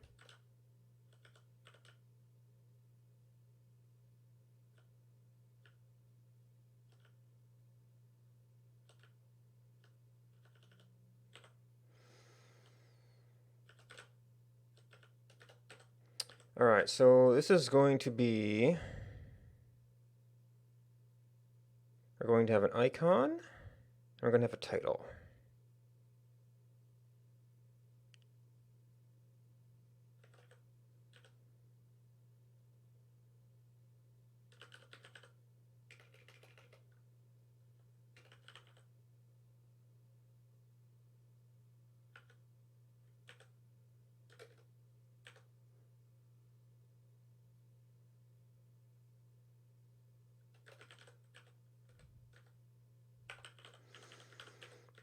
It was just circle, and it was like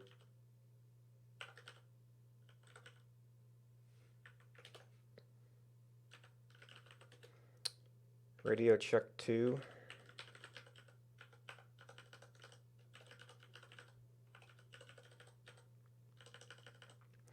And you get a pair. It's not a background style as much as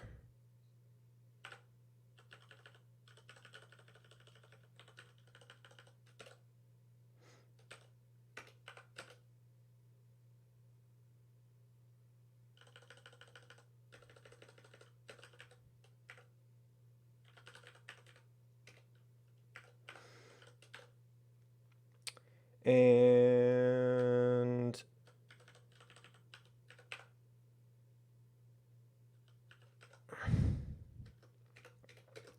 I guess you can have the space.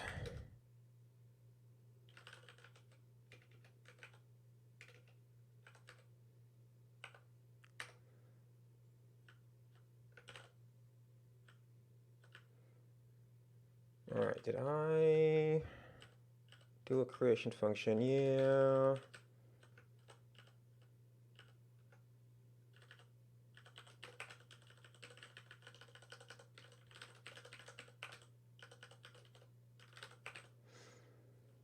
Oops. Point legend.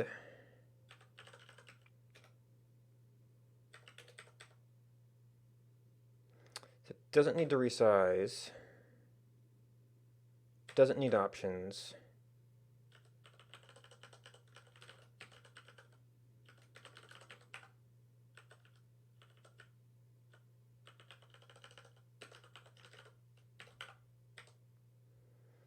Set options, redraw. Set options, redraw.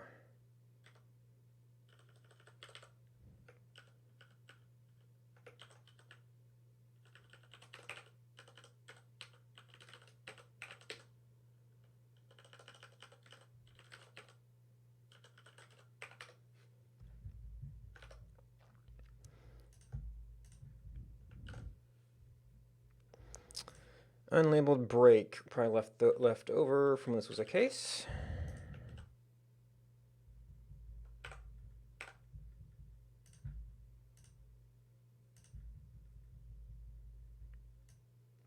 And you know what? This used to be white because we were putting colors on here.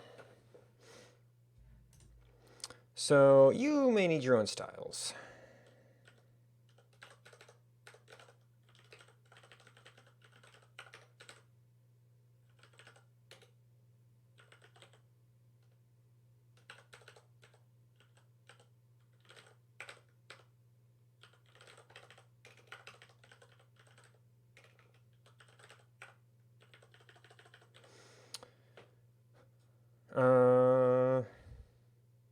Where do I set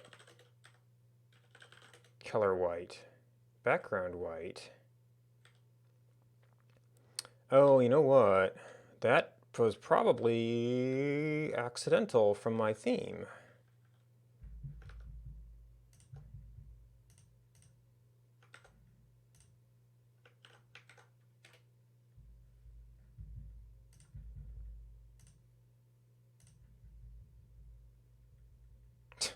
And I didn't actually update my icon. Okay.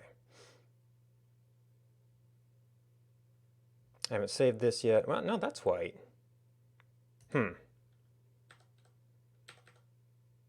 Oh, swatch.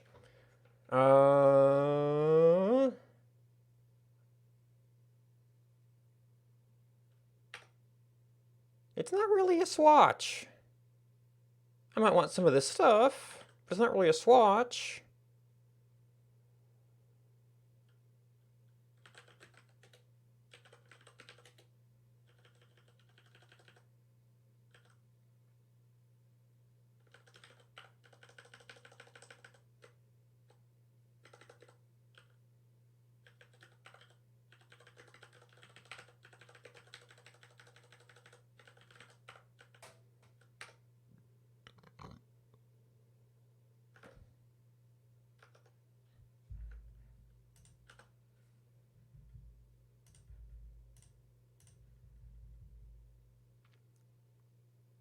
How are we getting icon Twitter?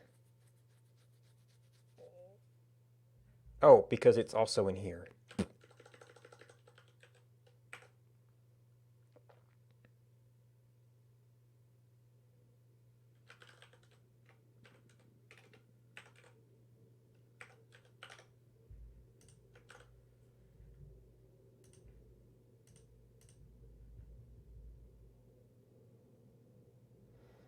Okay, it's not exactly the same iconography. It's pretty close. Now, you were not showing a background before.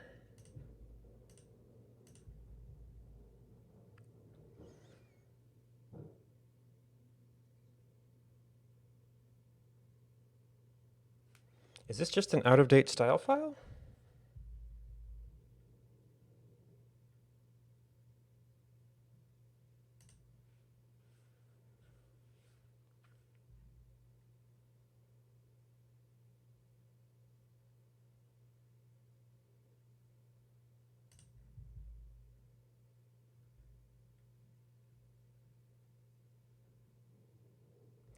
Yeah. You are caching very aggressively. Of course, DevTools tends to reset that. There we go. Yeah, so I may have to, let's see. Well, that will just get better when it gets better.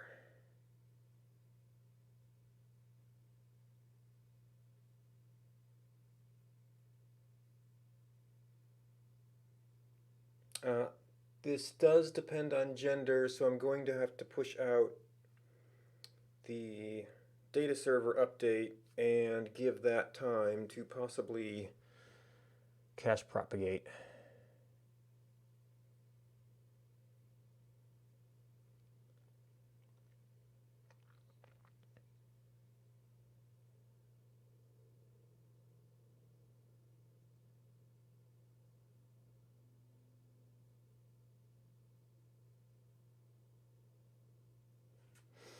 I mean, most searches won't be there.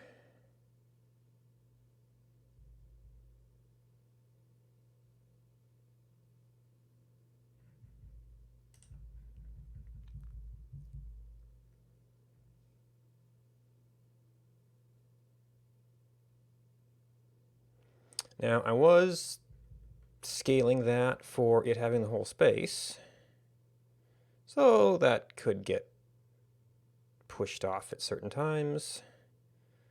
But once you know it, it's pretty straightforward.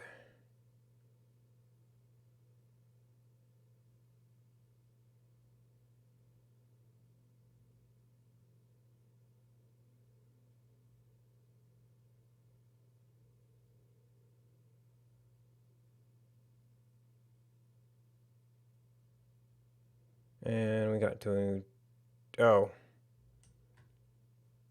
that's only for data, so that's, but if we do, well, yeah, if we do the, that might be awkward. If we get the lives of an arc, we're actually going to go beyond the arc. I guess I can tell you what happened to those people.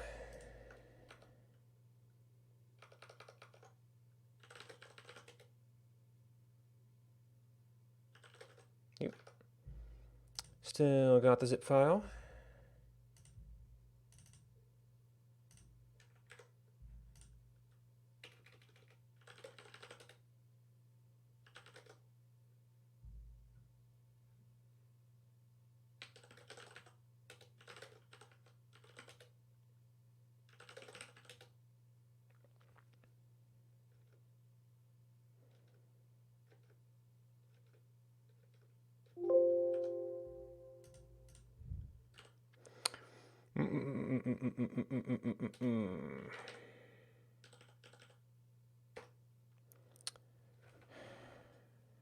All right. So that should take care of that.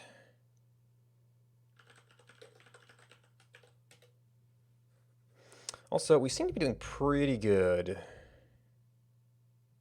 But there have been no yet problems. It's the map.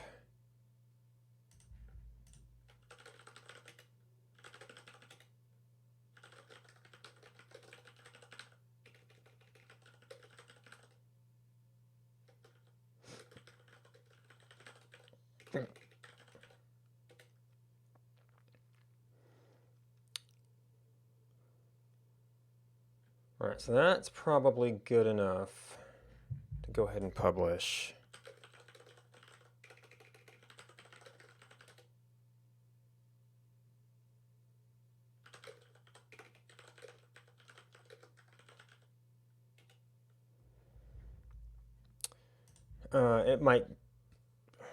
It could still be, I think the default cache time is like 24 hours.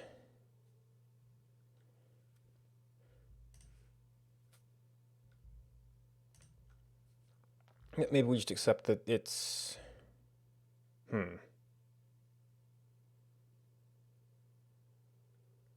it's invalid.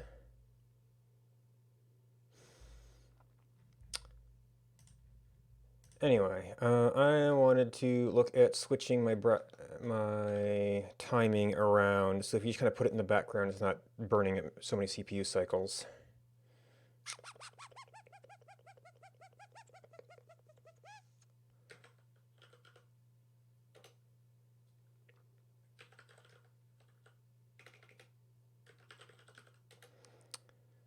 All right, so if the player is playing, we were able to get deltas, which was nice.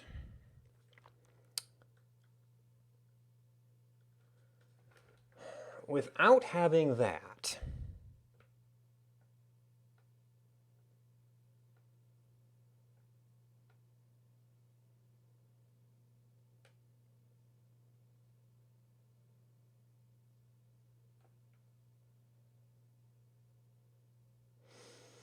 we do have to manage a lot of stuff ourselves. For one thing, we really kind of need deltas, so we have to have like starting to get the first time.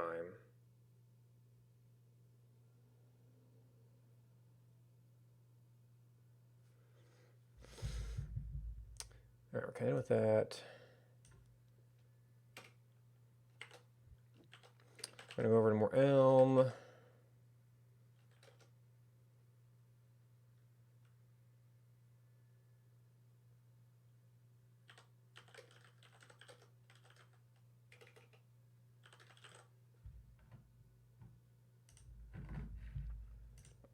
Starting time, we need a starting where we can't really do anything until we know that we are going frame to frame.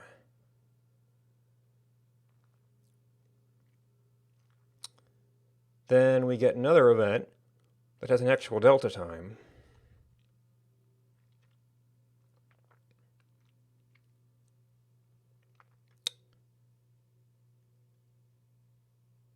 And then we might want to, if we can do browser focus tracking, we could do our own. I mean, in theory, Animation Frame sort of knows if it's in foreground or background, and you get a little bit of that benefit for free. But you can't really control, well,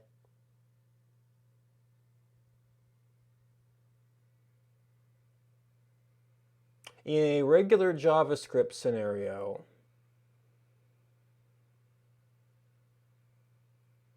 you could control how often you request animation frames. This is you either subscribe or you don't.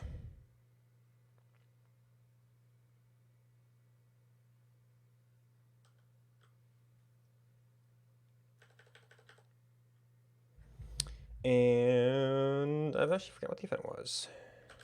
It's like time.every.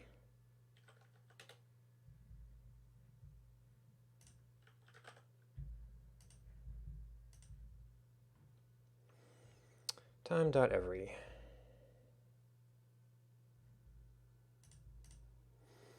All right, well, we need to, and you end up,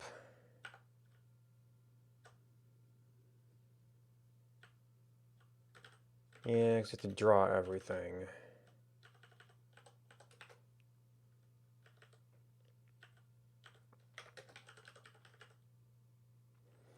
That is, starting doesn't have a time, because we need to get the first time. Playing could have the previous time.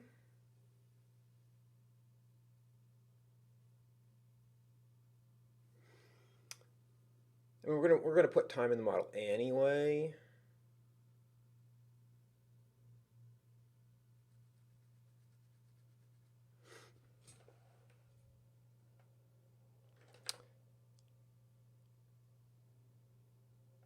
That would be the last time.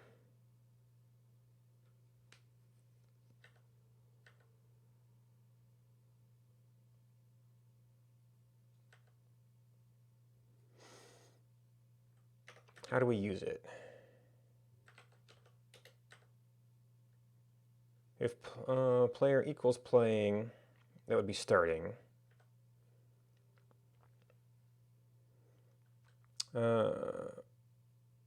Well, starting.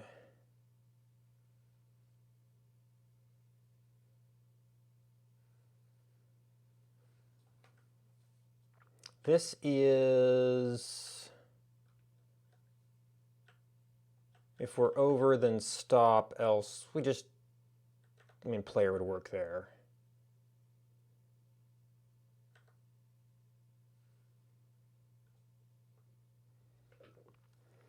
So it's not really going to matter much.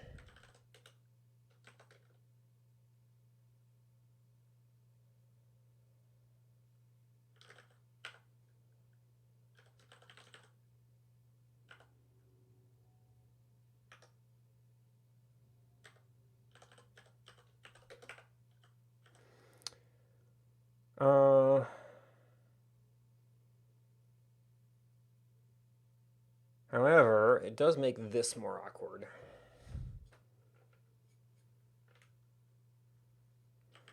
I forget, can you do multiple cases? I mean, the compiler's gonna be mad about a lot of things right now. See more of that case, yeah. So unfortunately, the easiest way to do that is to not have the check for all the cases there.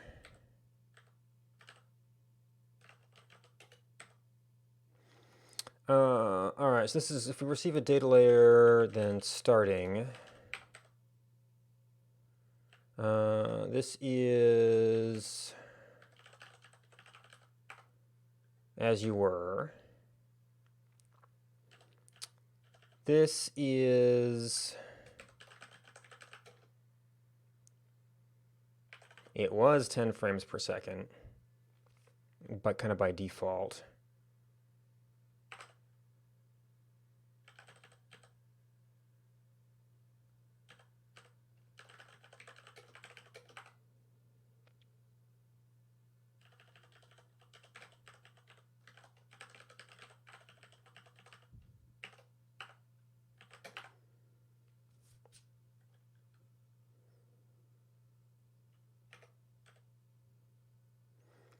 Player equals starting.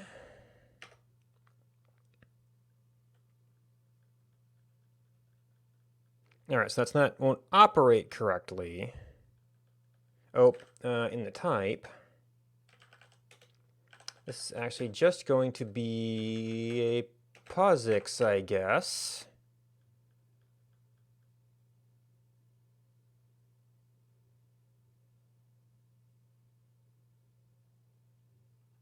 Oh, but it used to take a float.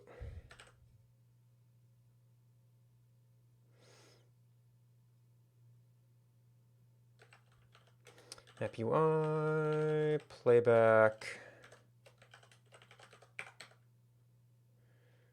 And this actually won't work because it's trying to use delta time.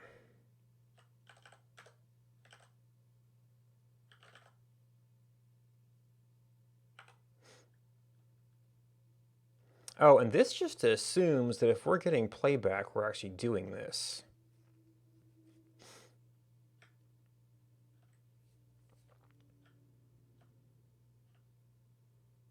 But we can't do anything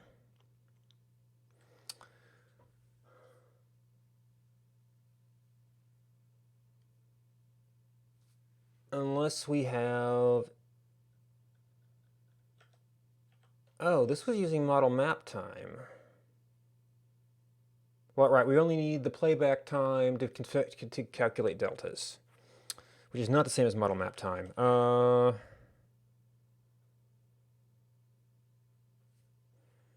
Just time.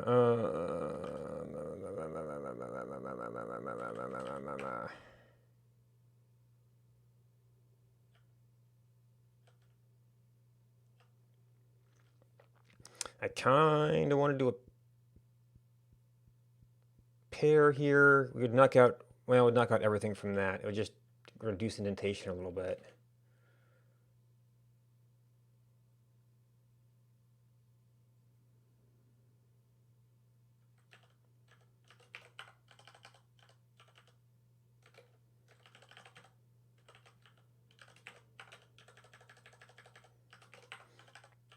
If we have no time, then we have no time. Well, no, it's not entirely true.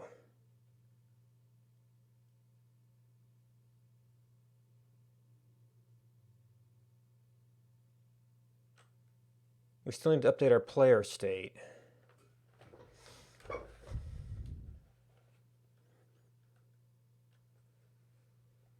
So actually our first case would be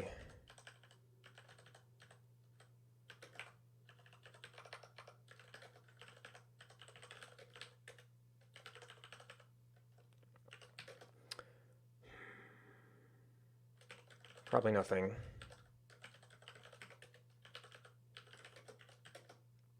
Starting is model with player equals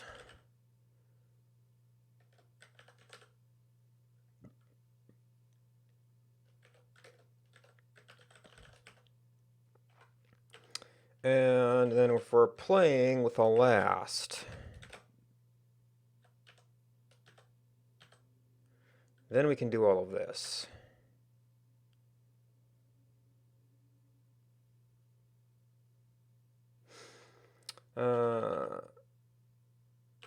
So now our delta time is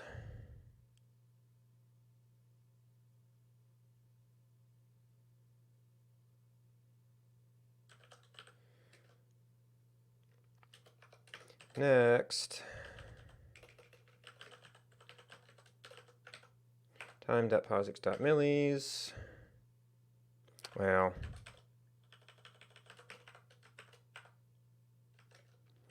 minus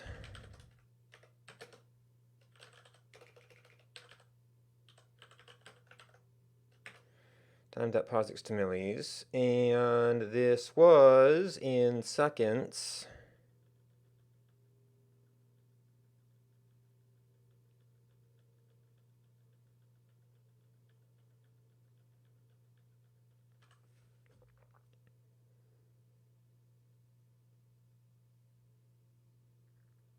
Which was really just a scaling ratio because it was delta time.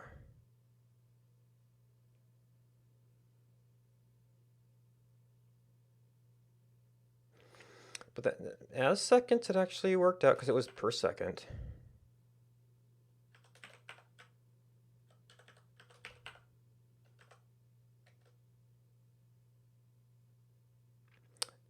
So that's going to be integers.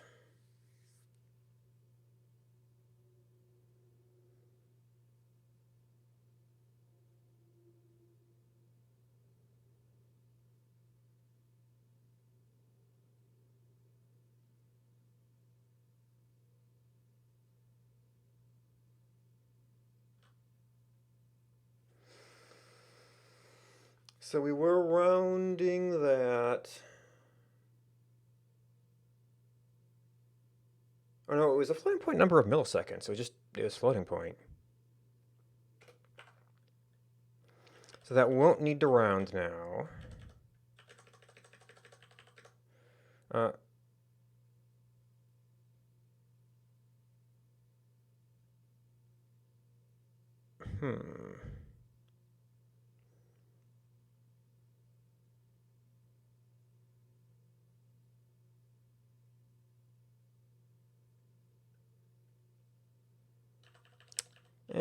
Maybe I'm already doing enough here.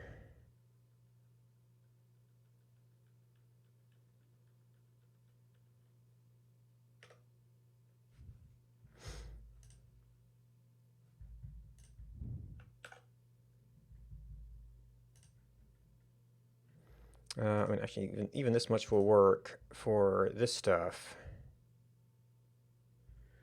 Are we in a constrained window right now? 14.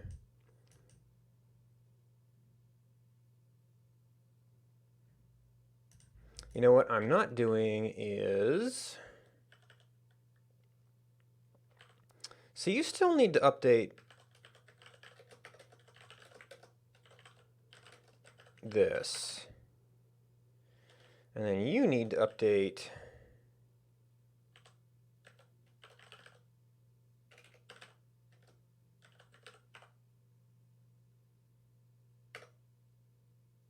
there. That was just infinite acceleration.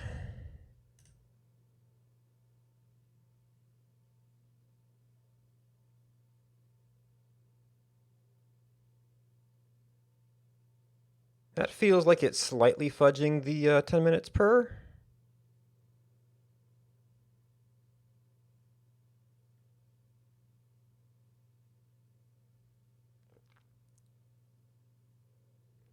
And also, we have no frame rate control now. We just have game time per second. But that can be kind of fully separated from frame rate, because we get a delta time, whatever our time in between was. We adjust appropriately. So that is an option we could add.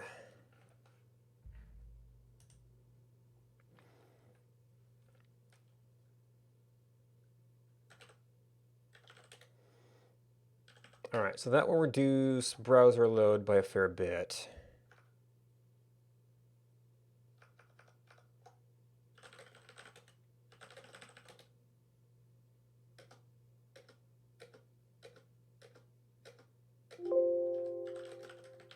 We don't necessarily get the free feedback from animation frames, but doing that in Elm will require a bit of juggling, where it's like you wait for a timeout, request animation frame, and then stop requesting animation frame, and it's just not a good API for having that level of control.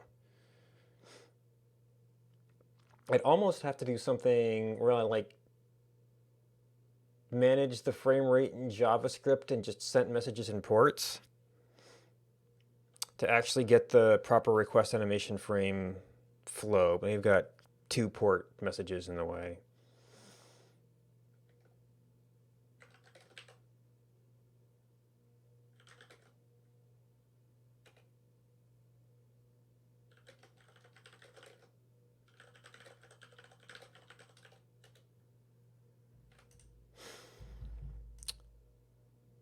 All right.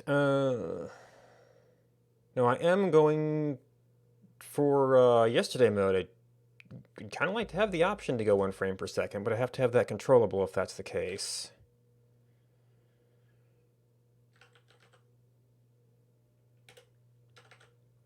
which means we have to have a frames per second again.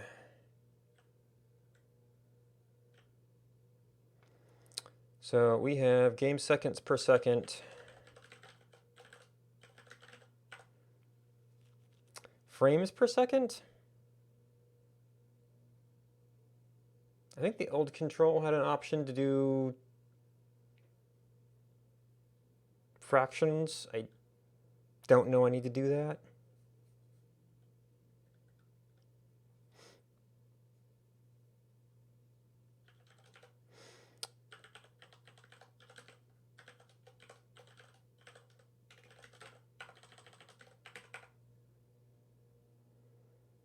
And what I do ultimately need to use is a conversion of that to a millisecond gap. Which means we're going to need a message for that.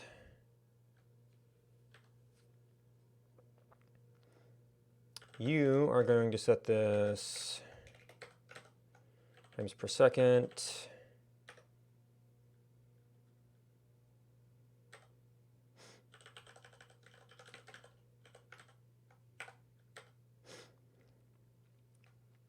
Okay, I don't do anything with it, but it's there.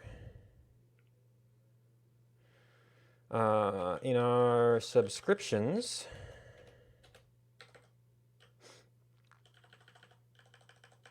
this is going to be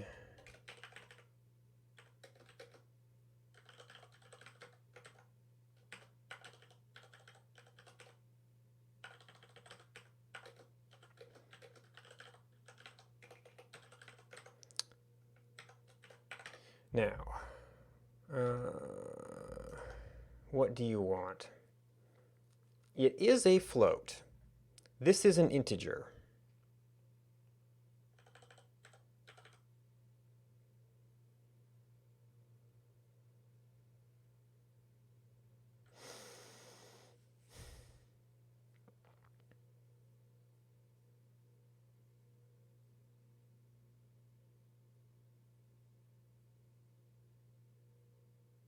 It would matter a little bit.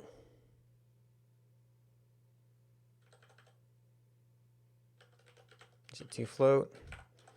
At some scales.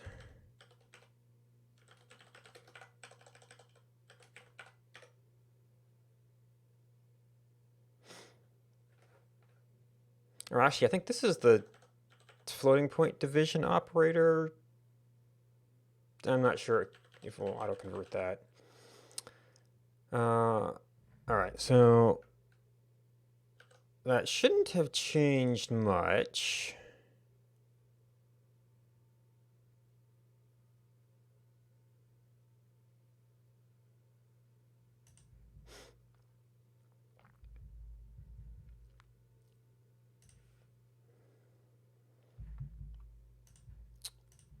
And assuming this is playing nice.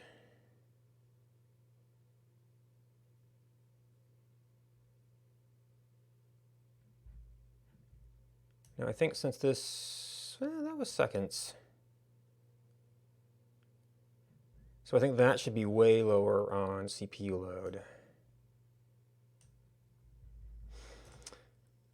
And we should need UI control for it.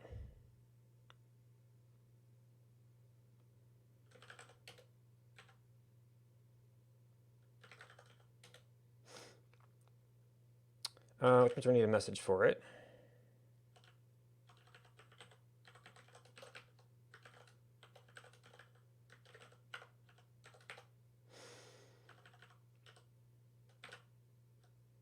Oh, you were just the slider.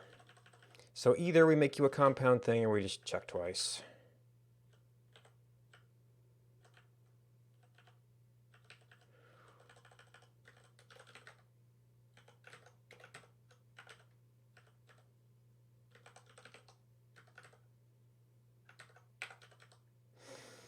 All right, min 1, max 60. This probably, I'm not sure this needs to be a log slider. It doesn't have quite as big a range.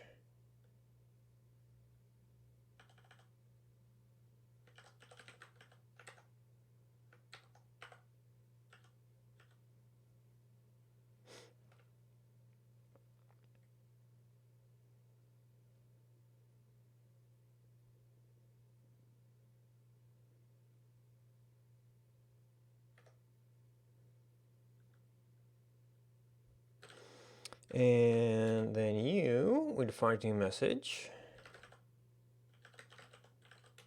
So we have to handle a message.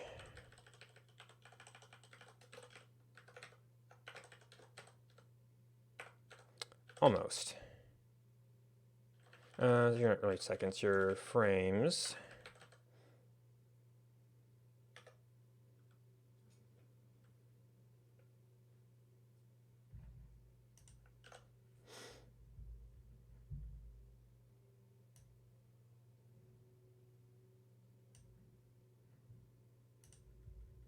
Oh, that's right. We had set up. Yeah, okay, so that was yesterday mode, which. Oh, I need to update my title.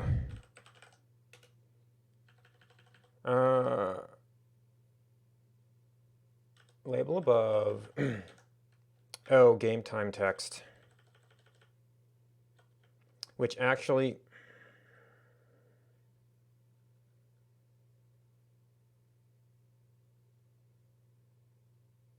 Yeah, this is just straight up integer text, so it doesn't need a full function.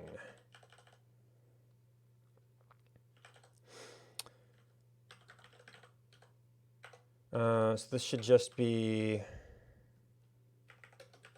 well,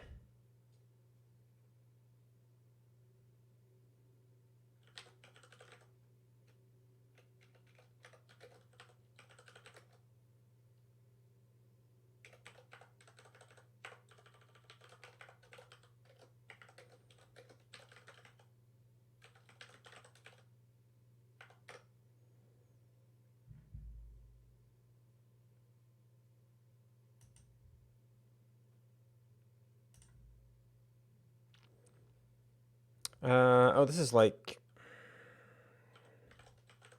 string.fromInt. I always forget if it's to or from.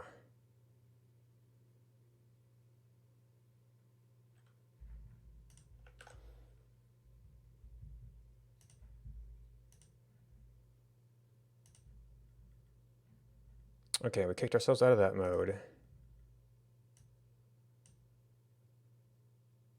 So it's attempting to go much faster. There's probably some limits there. Yeah, and now we're seeing that big jump at infrequent intervals. But it's getting time codes as these happen, so it should be able to maintain this rate, even if it's not maintaining actual frames per second.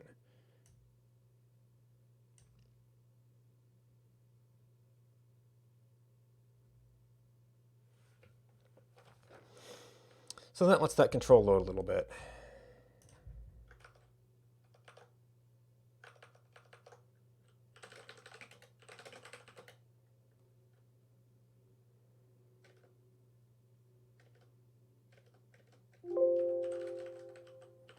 I mean, I guess if I want to be really fancy, I could try to figure out,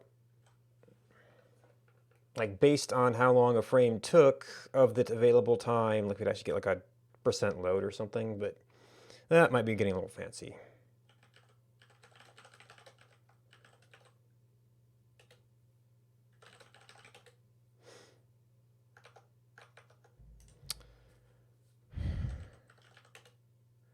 All right. Do we have any other little things to do? So object generation, I think what I need to do is get some updated data. But right now, the data is all sort of mushed together with the graphics data.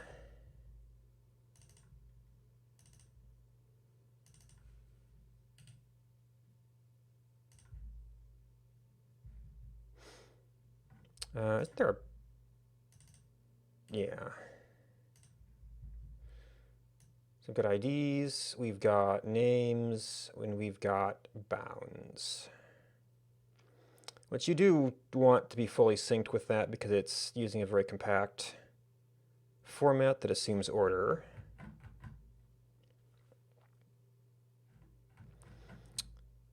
Uh, floor removals don't require bounds.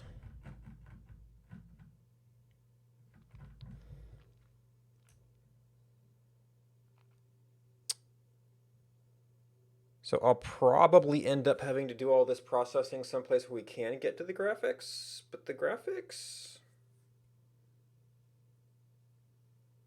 I would expect to be less common than other things. Well, I guess if there's new graphics, I still have to make them. So maybe optimizing that'll be a thing. I'm just wondering if I should have the graphics-based things be a separate file. I mean, that's a separate web request, so in some ways it is less optimal. But it's also something you have to go over to another computer to compute. And love that JavaScript math precision.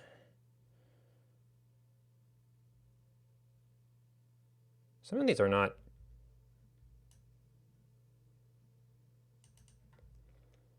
even precision.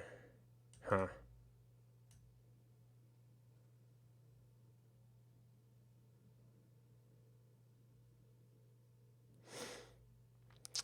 But what I need for object generation, and I've kind of been working around it by going fetching individual object things, but I really just want is straight up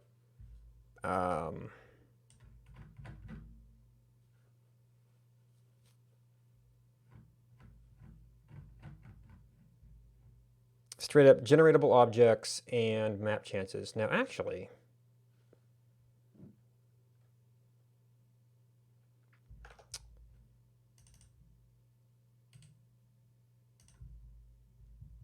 if this just had map chances instead of spawn chances, it seems like I needed something else from it too. Maybe I should do some thinking about this before I actually do stuff.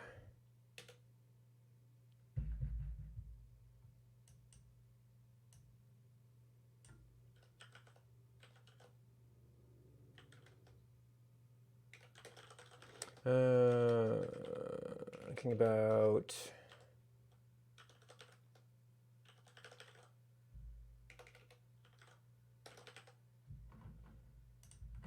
object generation data. So we loaded up the object master.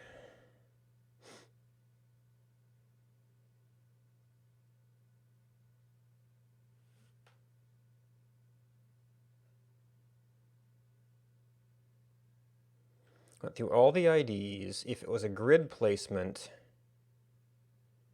we had to record that. Well, okay, you get that just from the titles. We load all the biomes.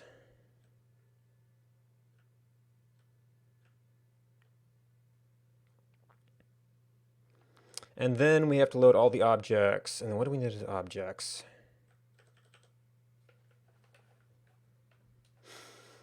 Oh, I was looking at moving objects, because that had some special rules.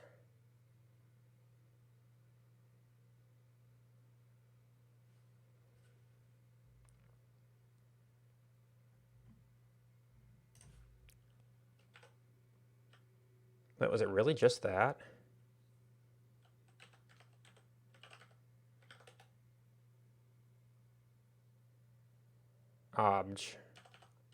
Oh, because we turned that into objects.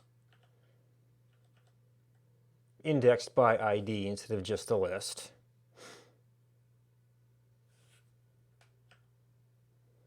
And I think that might be a top level thing, which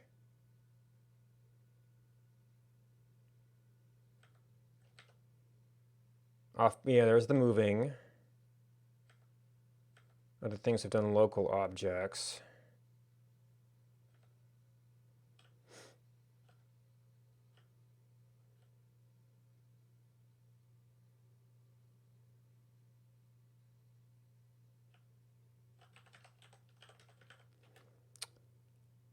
And then map chance is what you get out of the object thing.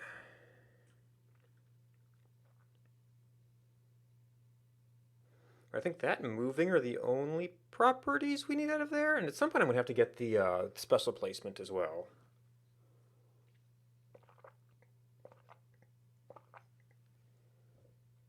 I don't know if I actually have that in my object set right now.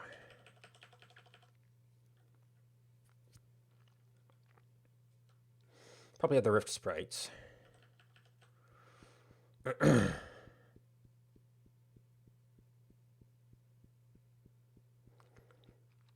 Yeah, so I guess what I really need is the biome files to include information on spawnable objects. Well, there are other things I want to get eventually, like timed transitions.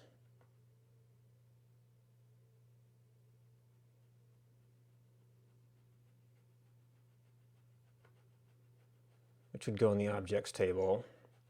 And that would be used by some of the same things that need the size for determining map overage. So separating is mainly a data side generation issue.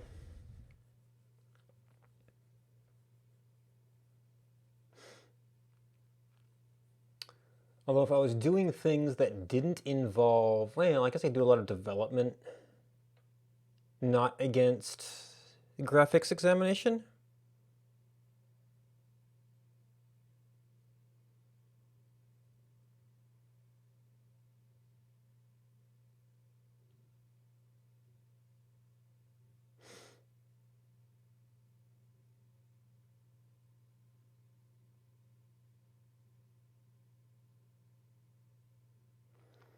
I'll say, and what's spawnable?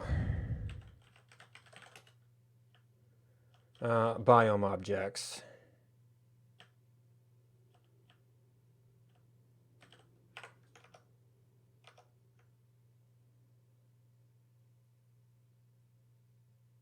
What has an ID and a spawn chance?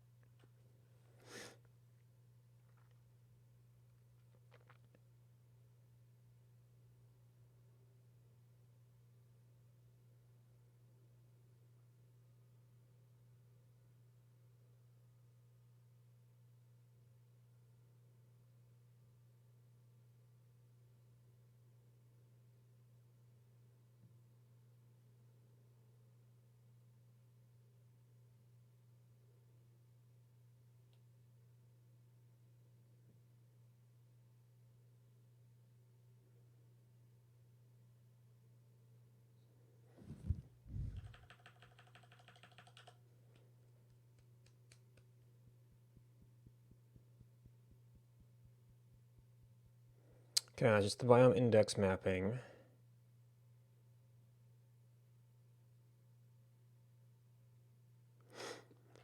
Right, because you get spawned specially, you don't need to be in your regular map chance map.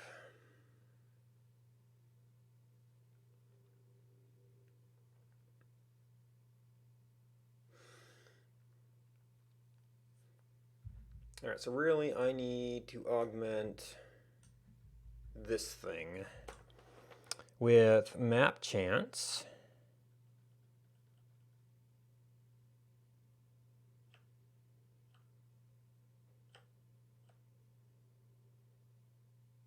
And moving.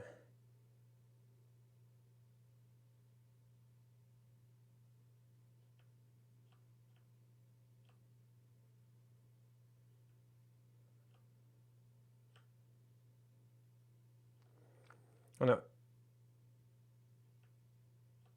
Moving doesn't completely block it, it just blocks it from being on cross biomes.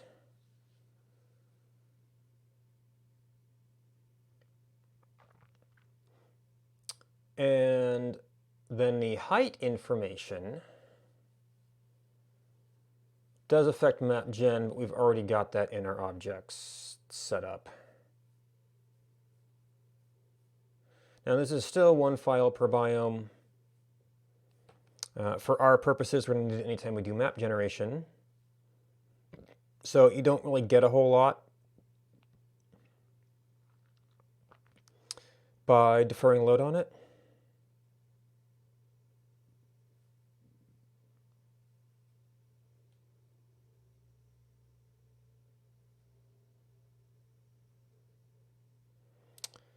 although spawn chance is going to be sparse and moving is going to be sparse.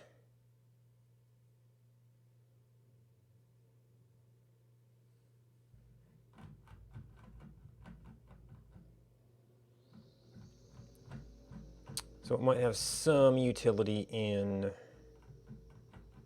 doing that versus...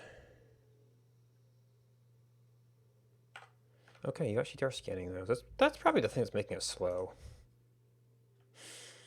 Versus doing another one of these.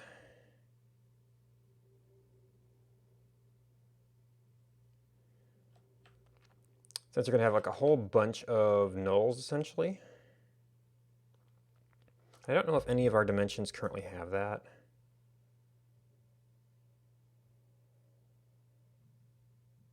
I think some of the ones in the original file that I trimmed down may have had bunches of nulls.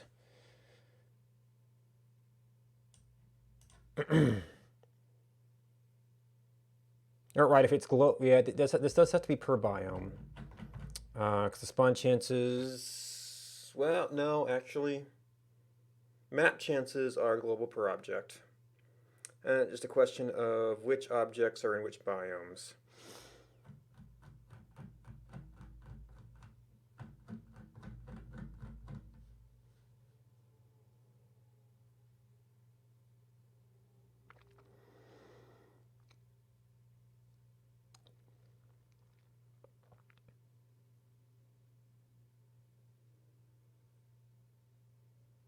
Well, if we load the objects and we're doing map gen, we're going to load biomes.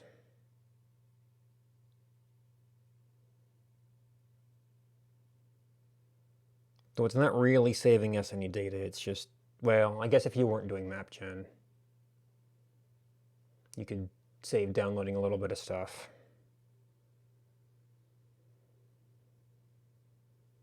So we need the object map, we need map chances, which are global, and we need moving, which is global.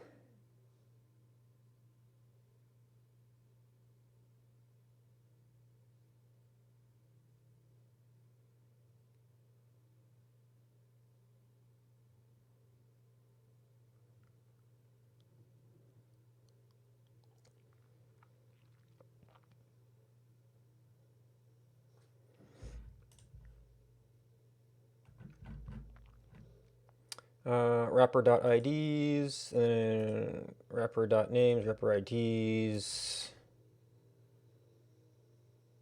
spacing for grid placements, permitted biomes we fill in later.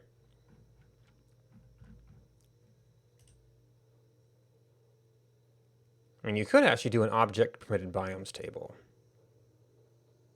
Probably a biome to object map will be more compact. Of course, by that logic, spawn chances should be more compact, but...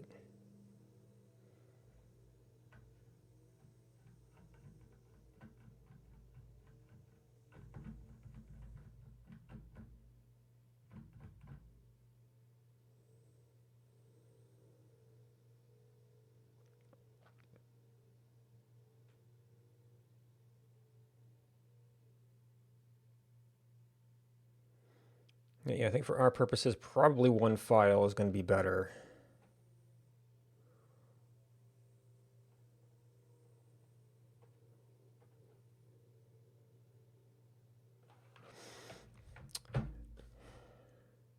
Well, we could start looking on it. That is...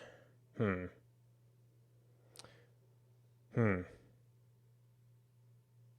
do the graphics processing at the beginning of the computer, though. Well, I guess if I turned off graphics processing, I could prototype it here. As long as I was sure that everything was up to date.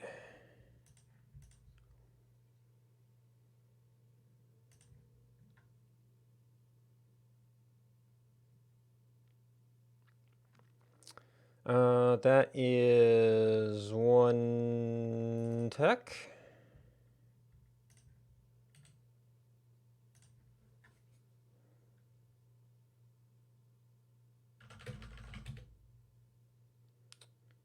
Okay.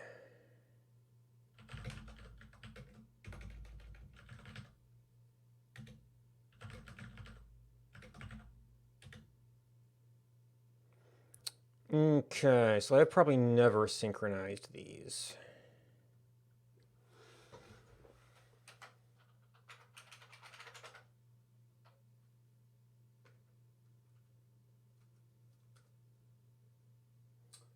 Browse Pro. This might be under one life.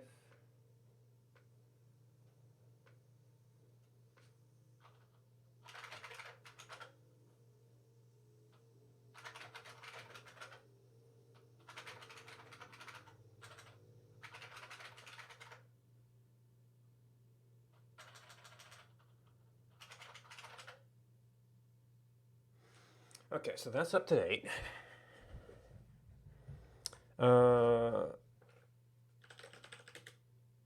I presume. Oh, do I just have to remove it to get it to run here?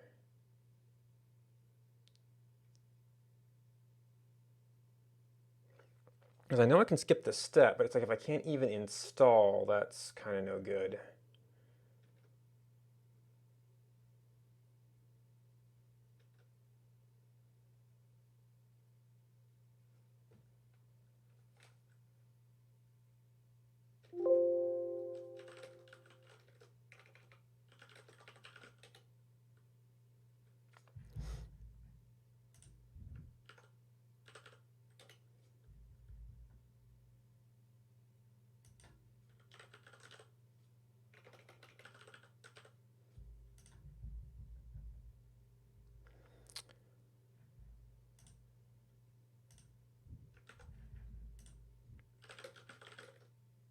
All right. I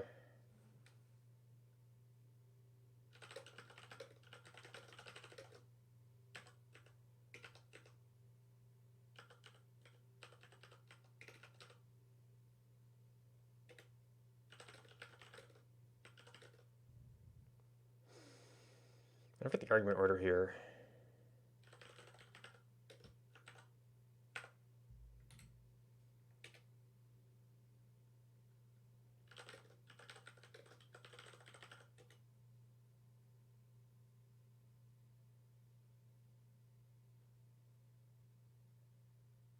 Okay, so I must have copied all the branches from them.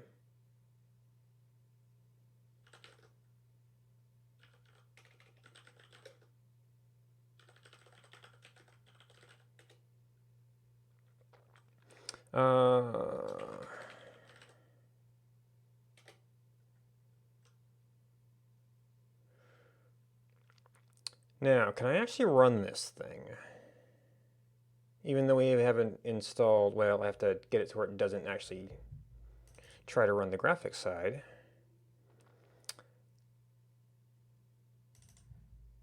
How does that work? I think there's a process download. We don't want to synchronize anything.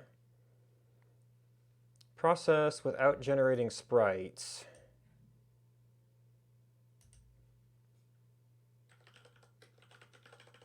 Can we even run it right now? Well, it's right now it's going to want to do bounds. And I probably don't have good exclusions here.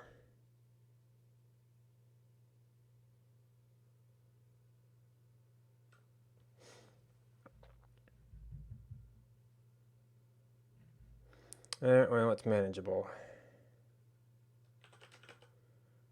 So process.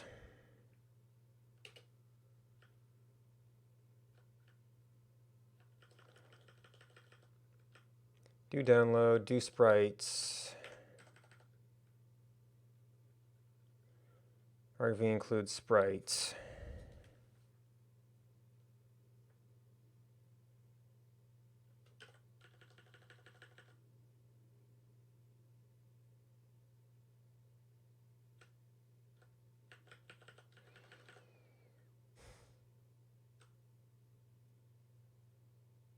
Processor, main processor.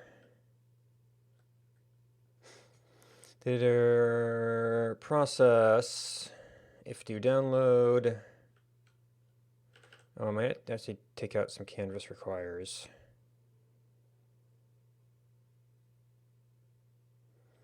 Part transit. All right, we skipped a few steps.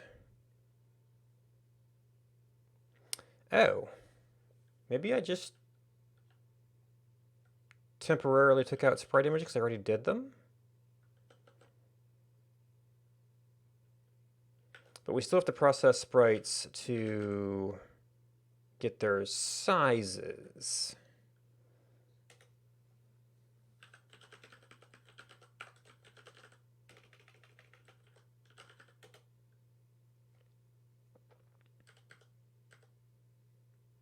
Convert sprite images. Right, because that's a time-consuming thing. Sprite processor.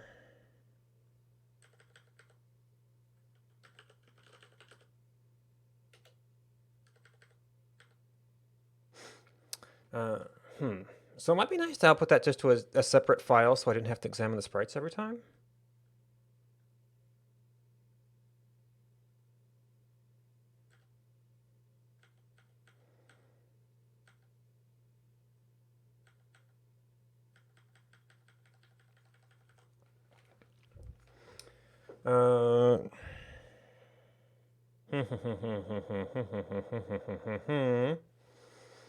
So get that to run, output some sort of intermediate file.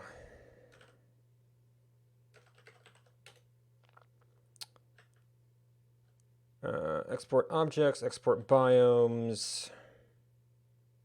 It's all game data.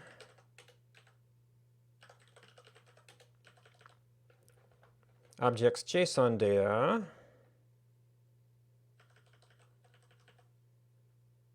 This dot biomes.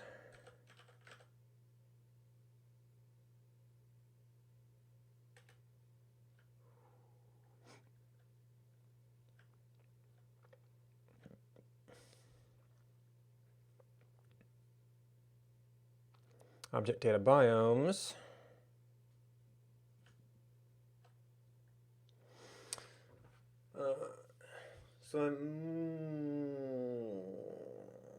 So having it all in the same file is probably good.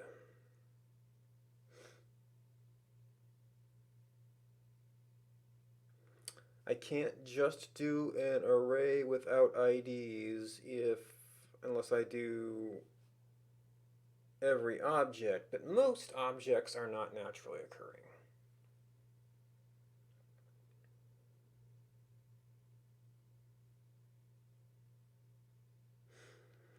So we're probably back to something like biomes as a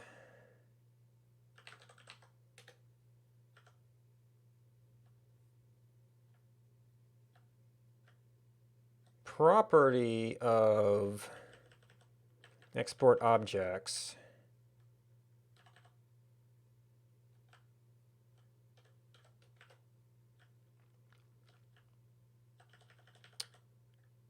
But you've got just biome IDs and biome names.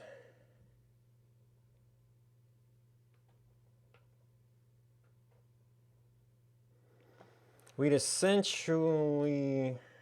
I'd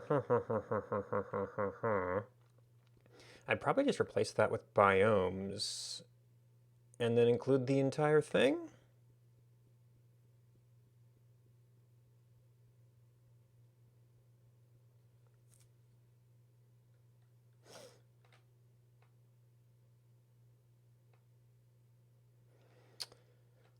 All right. However, in order to work on this without moving everything around,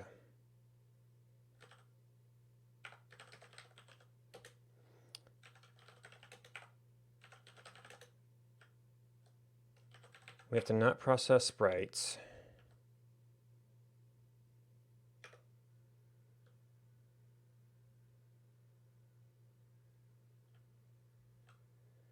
Which, I mean, we have a do sprites flag, so that might be okay.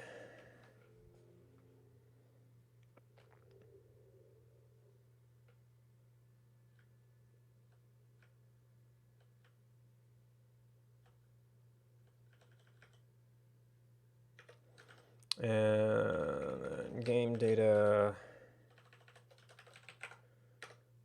would not do that.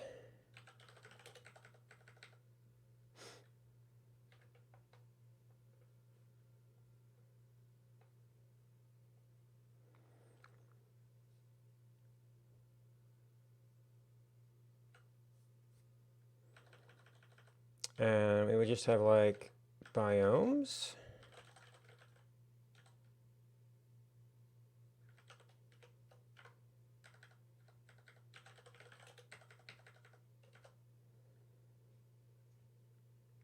Generator.generate.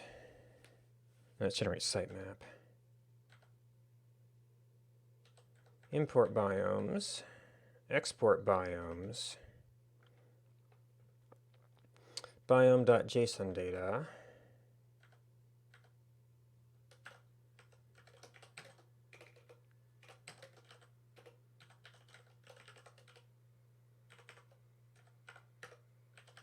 And then we don't need that, and we don't need that. Now the biome is going to look a little bit different.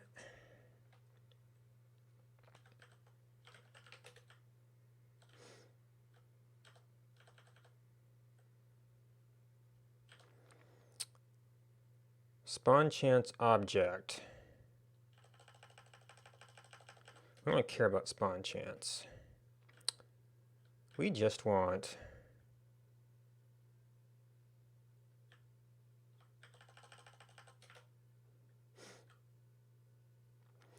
total map chance is actually, as long as we got it here.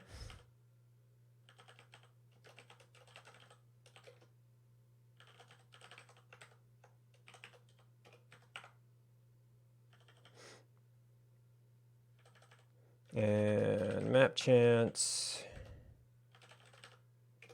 object dot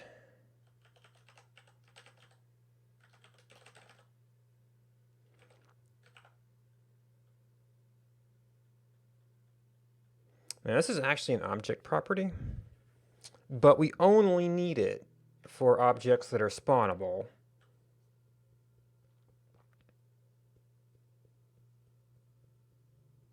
Oh, the other things we need. So there's going to be some duplicated objects across the biomes.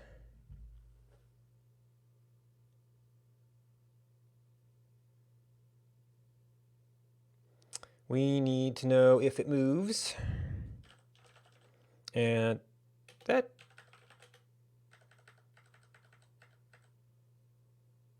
can move.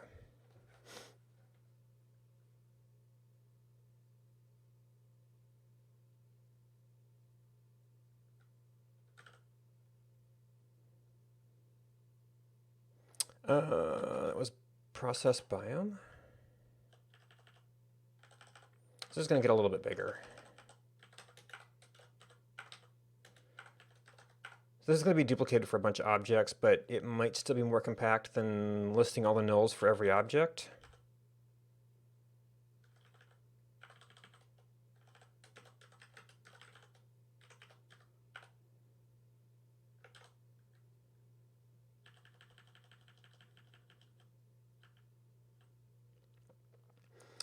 What else do we need? We need the real map chance. We need move.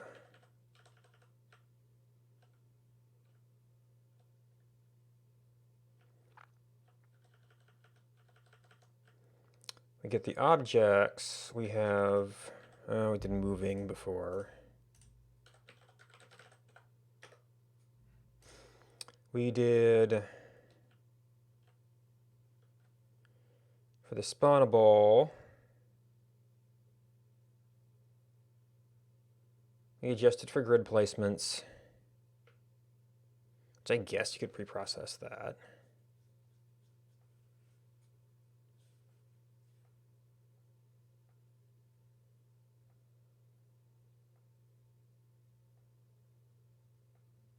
Got our map chance. We're going to need to know about tall objects.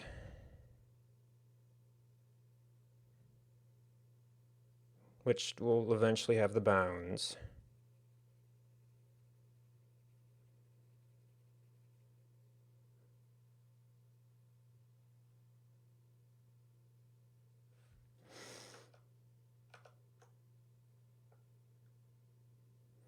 Now, is this like a separate program? Kinda, yes.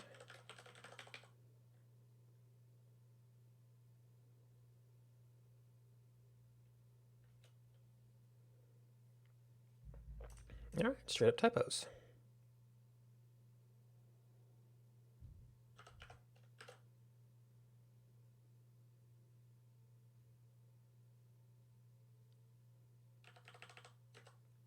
Ah, okay, so you were not a JSON list.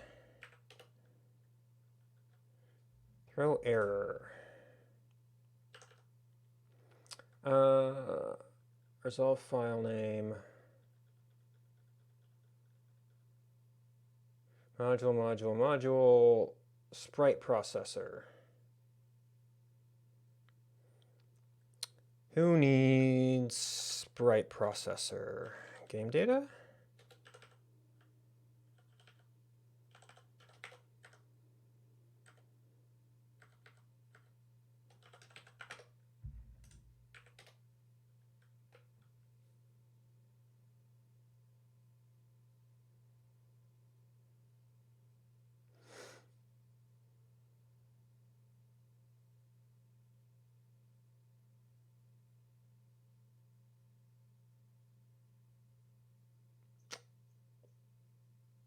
Uh-oh.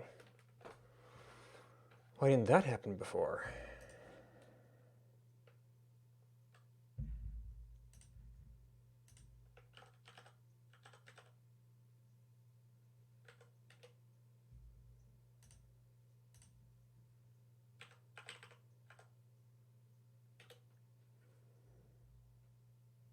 Nope.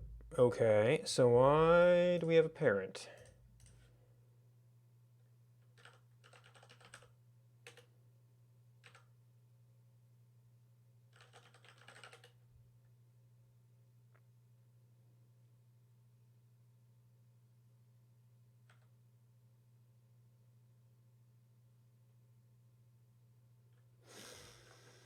What is a parent?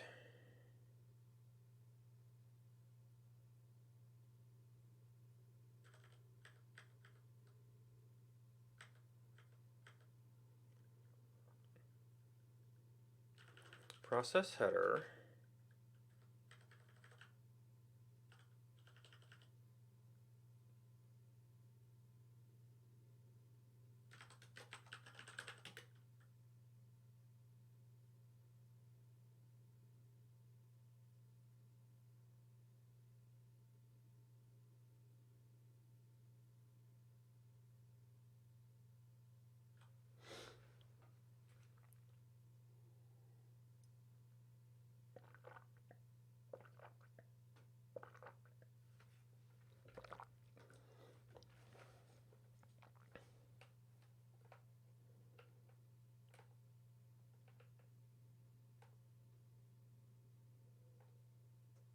Where's the middle of the data files in here?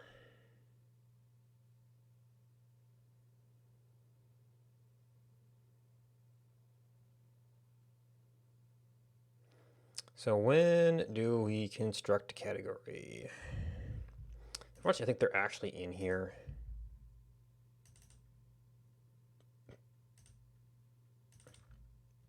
Well, there's that data. I guess I gotta restrict myself to source for the most part.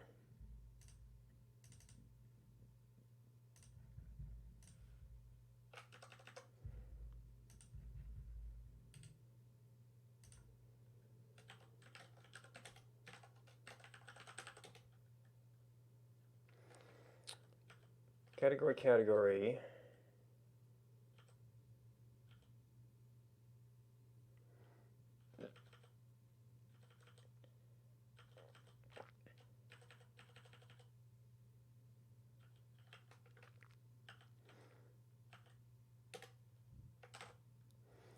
Import categories.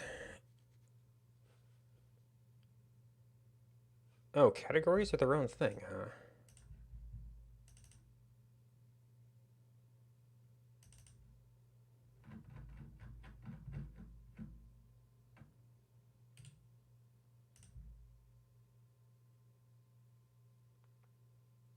Wait.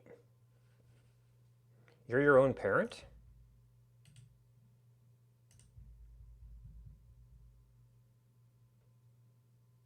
That seems to be pretty ordinary.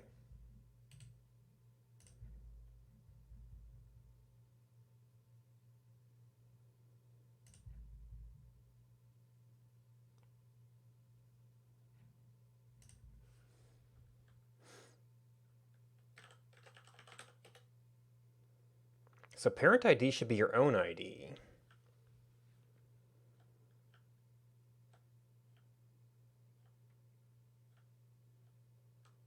Objects with parent ID.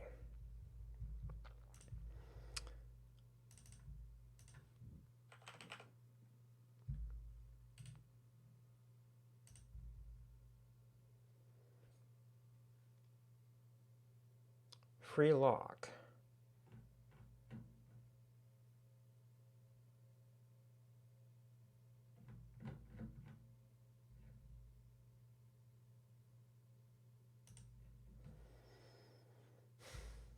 Maybe one of the steps I removed was actually setting up the objects that were used by category?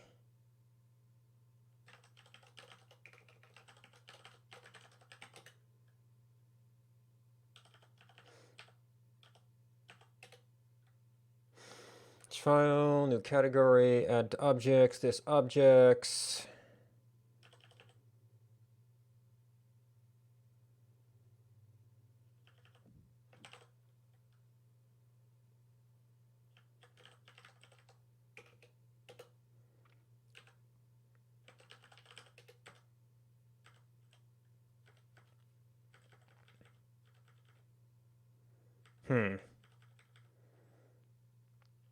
So what calls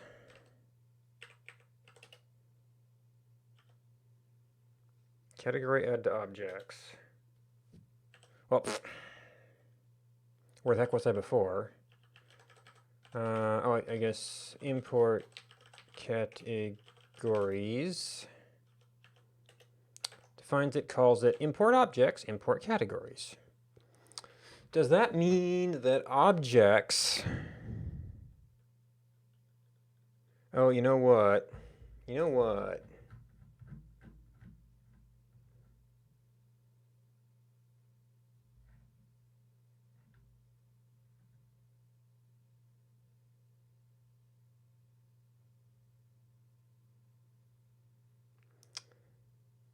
Seems like I may have been trying to debug some stuff here.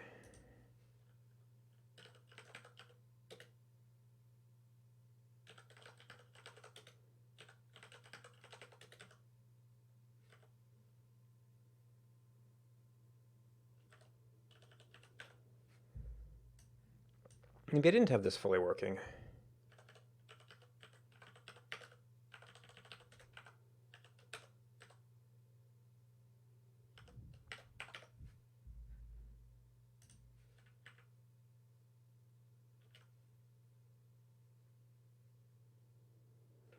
Object count 0. Well, that didn't go so well. Oh, had to turn this into a regular expression.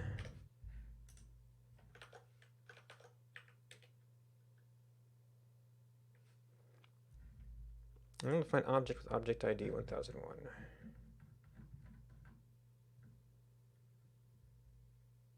Well, this was commented out.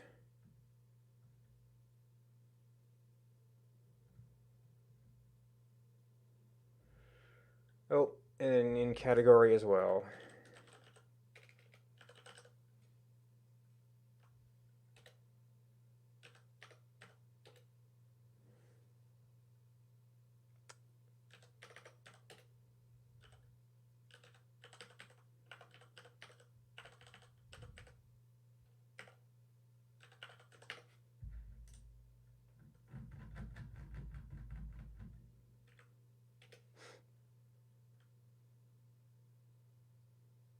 category count.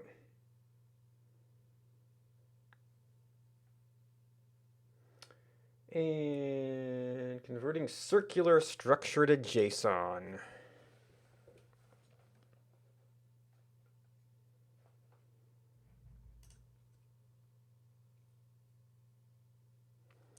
So I added biomes to, I thought, my overall data dump.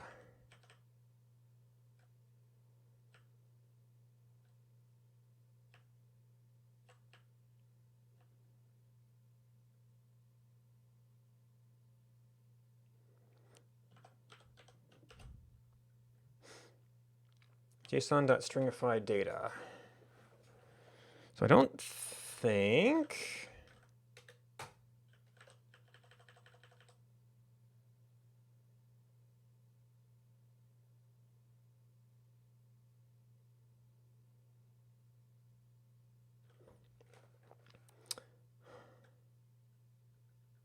that would do it.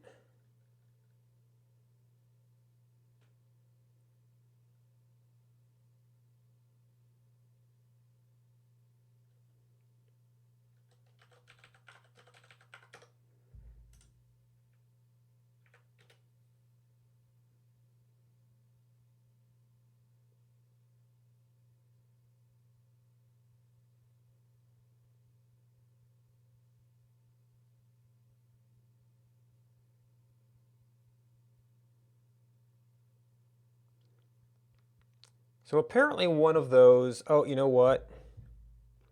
You're probably not returning a true Boolean.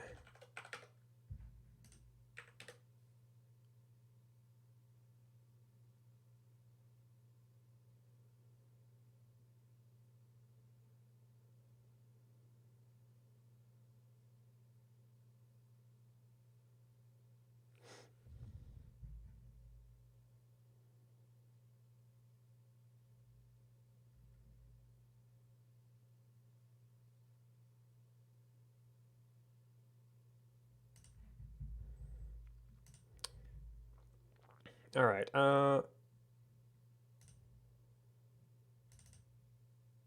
Where?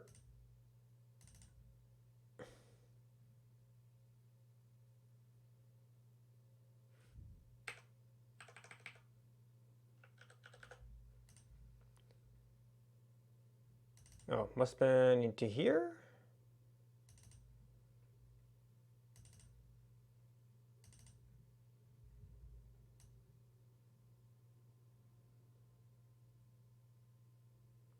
Okay, yeah. There is all our biome data.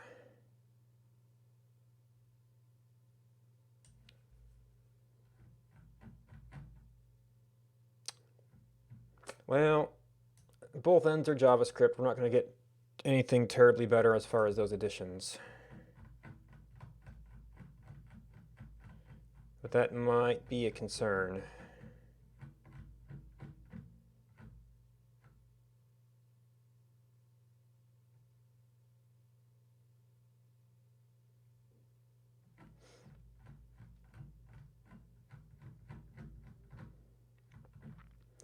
Okay, nothing moving, nothing moving. Okay, moving's there. Now, this does leave me without map bounds. So until I get over and run it on my other computer, or arrange to have those two things in different files,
Well, this should be a relatively limited thing.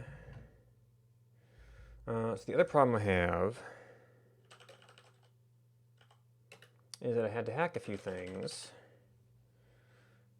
So the line end conversion is probably fine.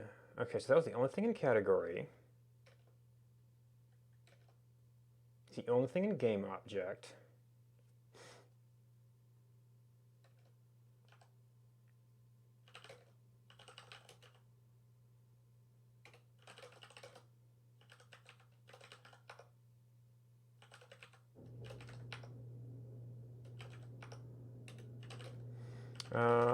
Is it cached?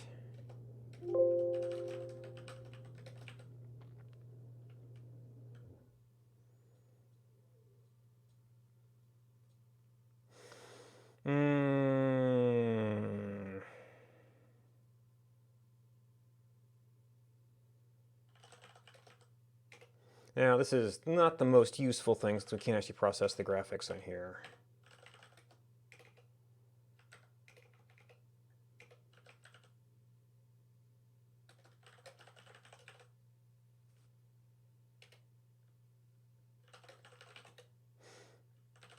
That leaves this. So that is an actual change.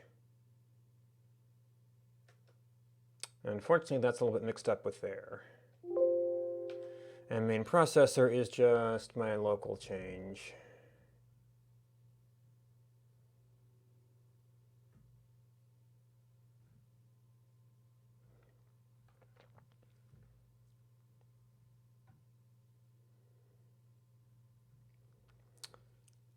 So for something that we would, so your part, it's not showing up as a separate hunk.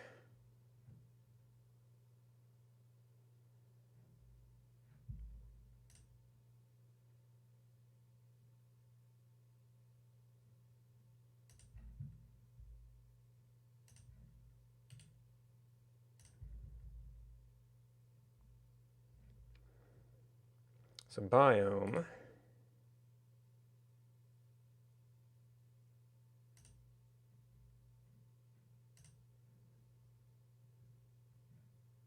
You would not be.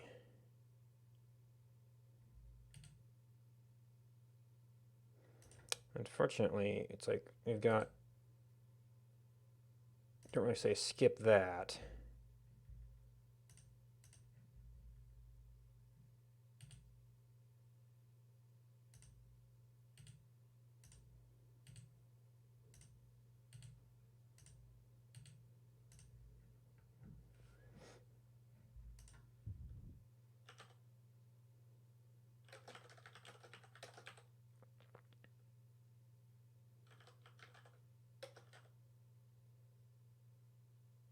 Let's see.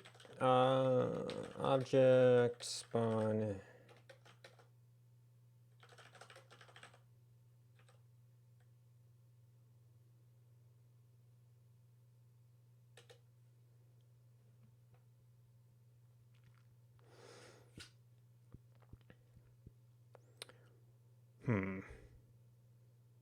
All right, so that should just be a matter of running that in the computer. Get the data file and hope everything works out. Then I need to convert my file parsing. Can we get that set up?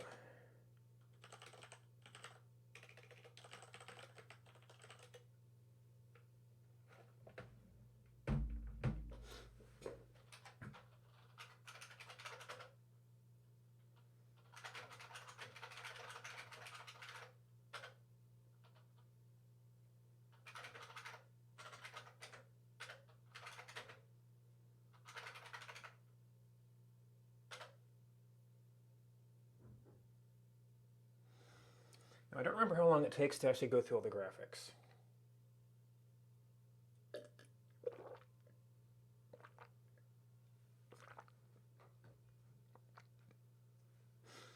Although, if we don't mind the missing bounds, I might be able to start working on some stuff, well, or even just writing some code against what we think this is going to be.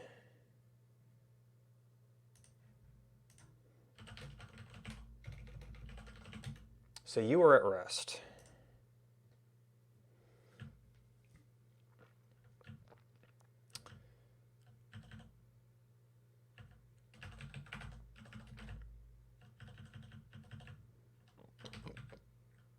I'm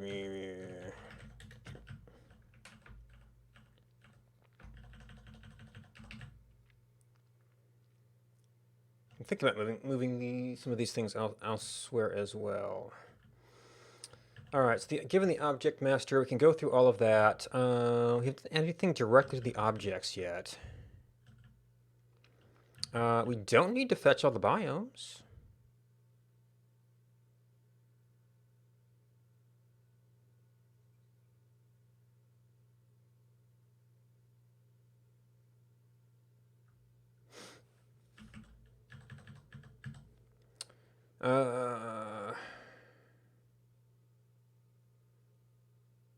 Biome list will just be the biomes in our wrapper. Now, to load is a thing that we don't need.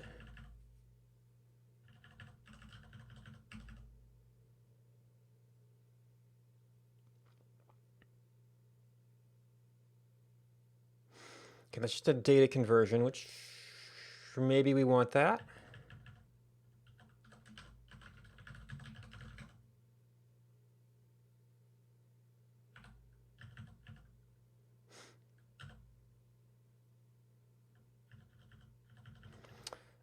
Then we had to fetch all the objects, which we don't have to do anymore. So that's for those particular objects that we needed for biomes. So I might actually want to do biomes first.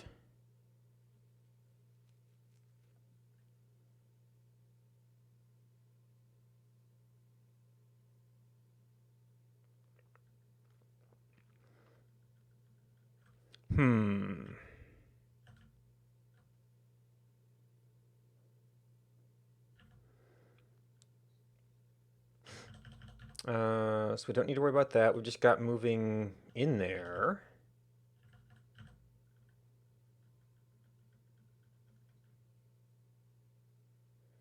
Convert the ID, objects, object ID equals object. So that was considered strictly superior. No, that's grid placements.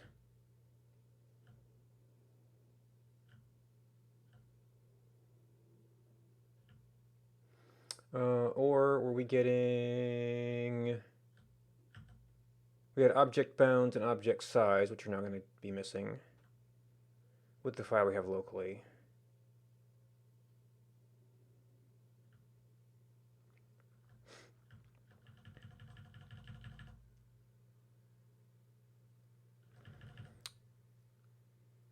Oh. No, the object IDs were there. Yeah. We're going to can move, we're going to have a map chance, which should be an actual number. Do I need you for anything?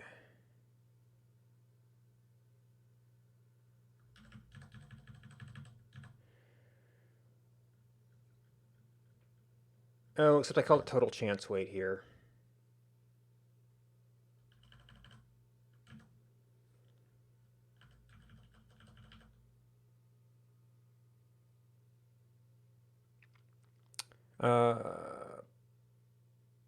Biome.objects.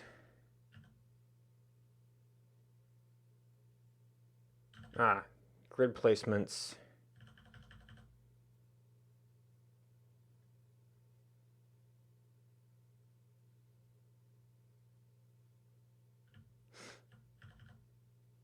I mean, re-adding it doesn't really hurt anything. And this filters out the grid placement stuff.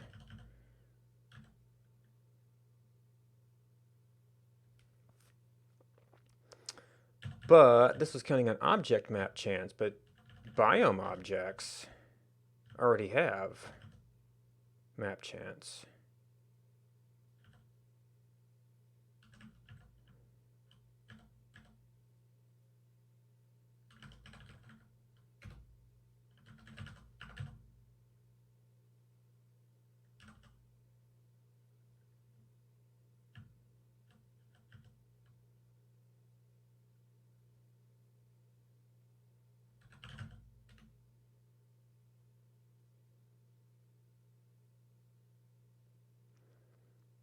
And okay, this is these biomes that we made from wrapper biomes. Okay, biomes are indexed by ID, wrapper biomes are just an array. But there's no reason to separate our processing here.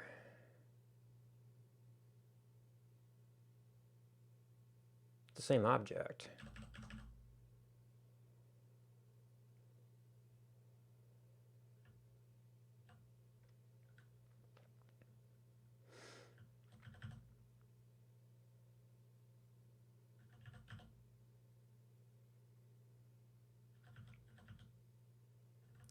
Oh, that's only grid placements. Because I didn't really need any object data beyond what I was getting up there.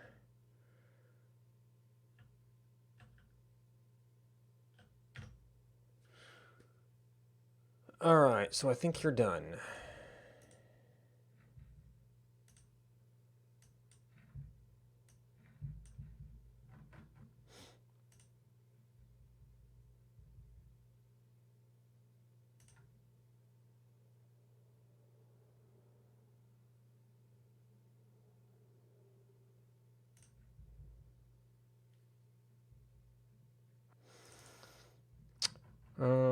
Would be under...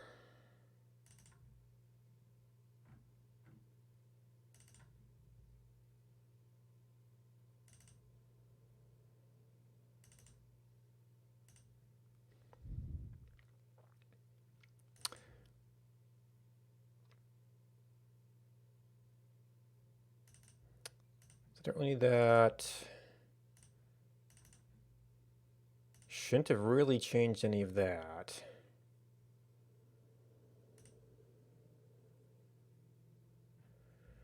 I think it's really just the two files. Oh, I guess I could look at that. Look at pretty.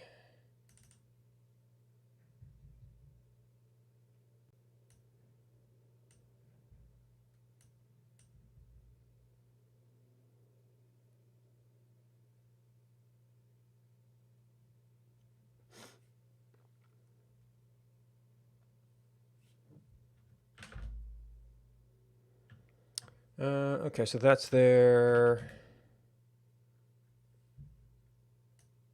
Okay, bounds are empty. I guess I have to do more sprite processing for that to work.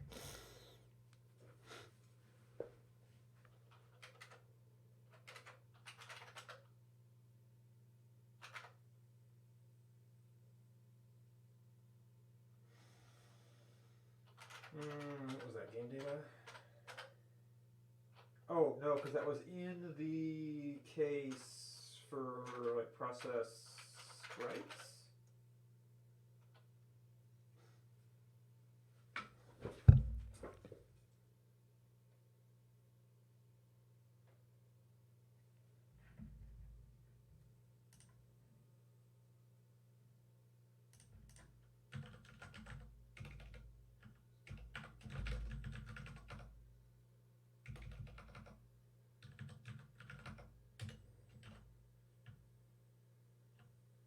Process sprites.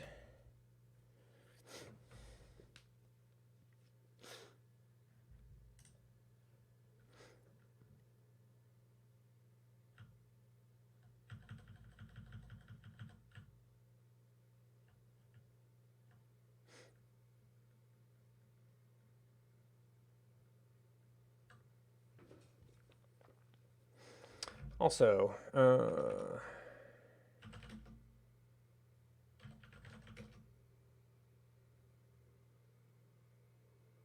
So usually I do checkout minus B, but we're in a already modified state.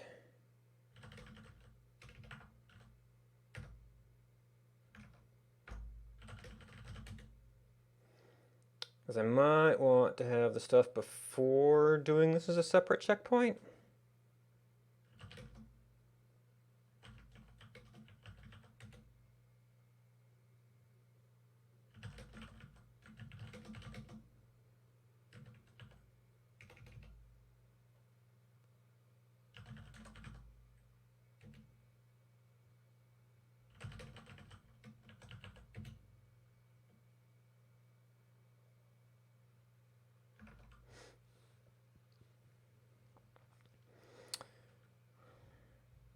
Alright, so other than the missing bounds,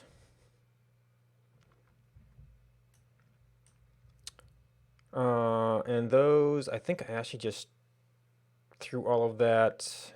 No,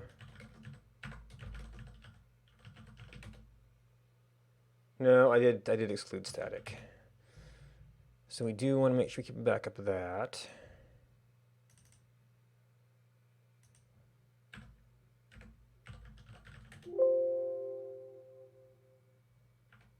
Oh, I probably got a couple of files open.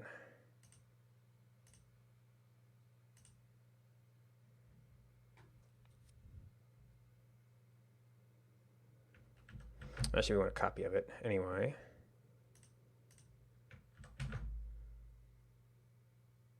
Or really just the object files.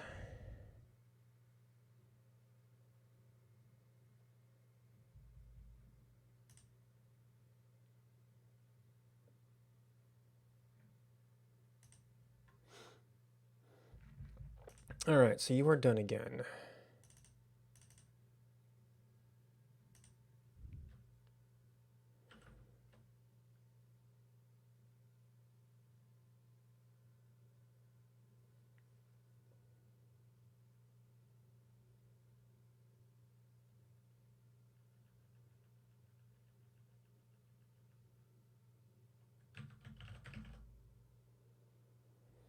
Okay, we have bounds and we have map.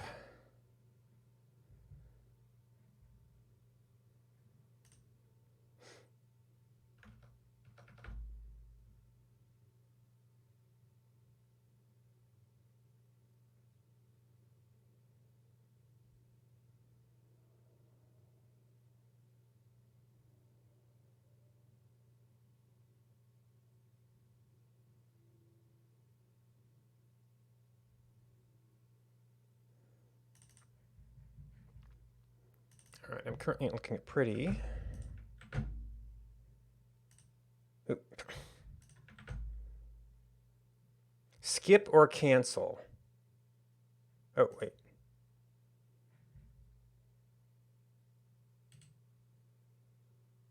Apparently that copy didn't take.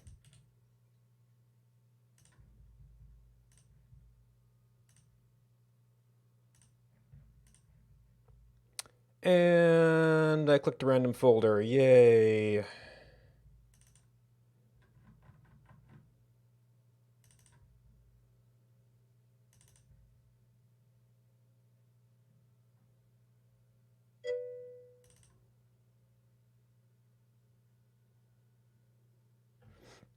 Well, that's the best category they've got for programming. I just messing around some stuff on my other computer, so I'd prefer not to do that on stream.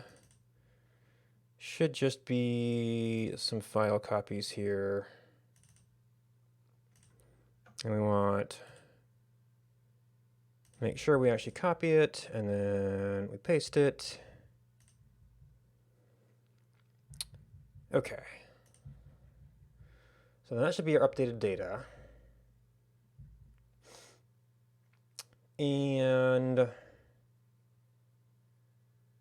well, we watch stuff blow up because I messed things up. Oh my gosh, that thing blew up.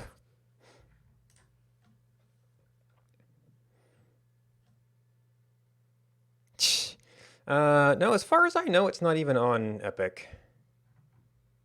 I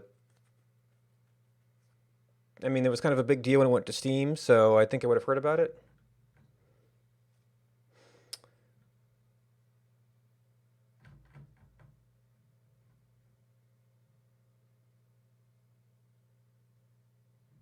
Okay, so what we want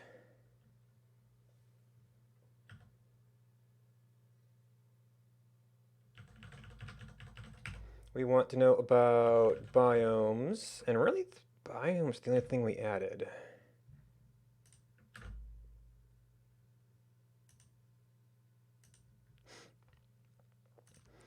And we've got objects with IDs, map chances, and movings. So I think that was everything we needed. Now, I don't remember if it's going to be a drop-in for what we had. What do we call it? Object layer?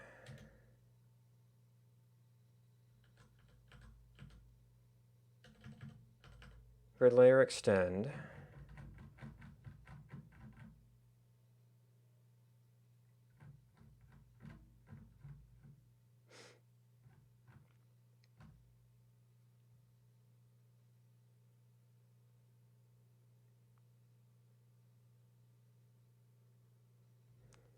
Just really get base map.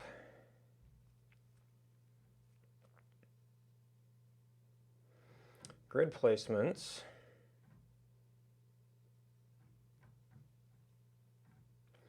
Biome, pick biome, biome.objects. So it might be. Blah, blah, blah, blah.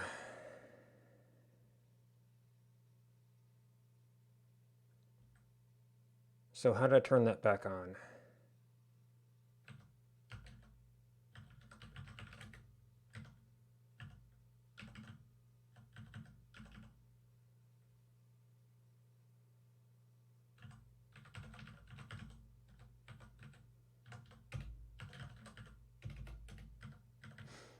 Okay, it wasn't there.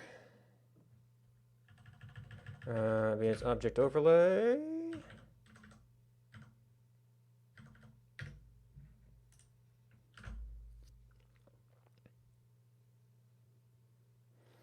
And I probably want to, okay, so there are some problems, but we probably do want to pick a different time.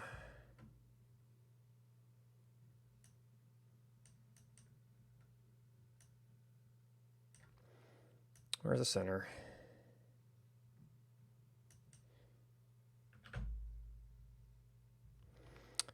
Objects return ID is undefined. Get base map. 511? Off biome.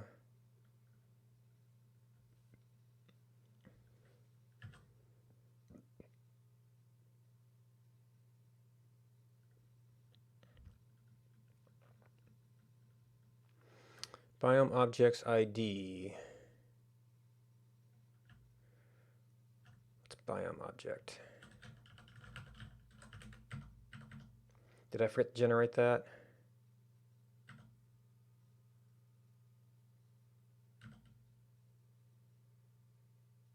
No, just biome.objects.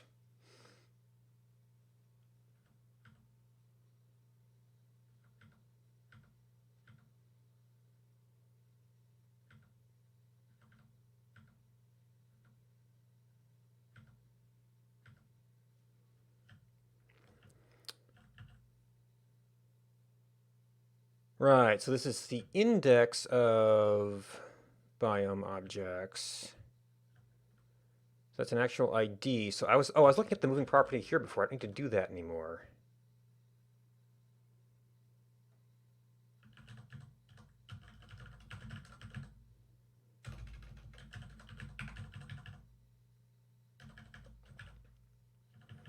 But I still think it's returning.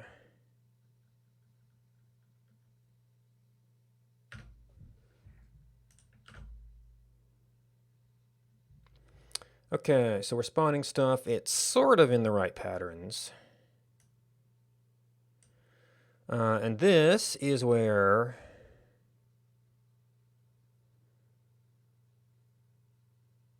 I need to circle back and get the object renderer so I can more easily evaluate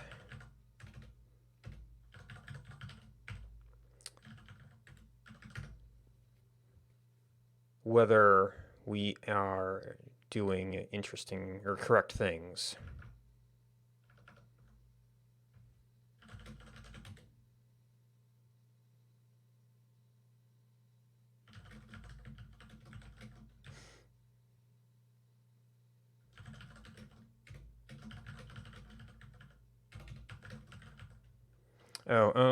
Well, this is kind of an object gen branch right now.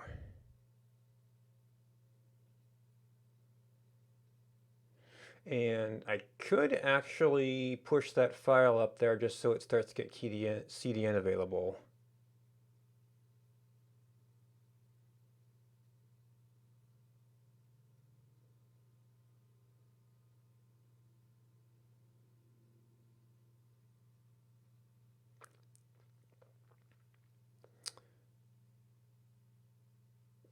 Although there might be corrections to make.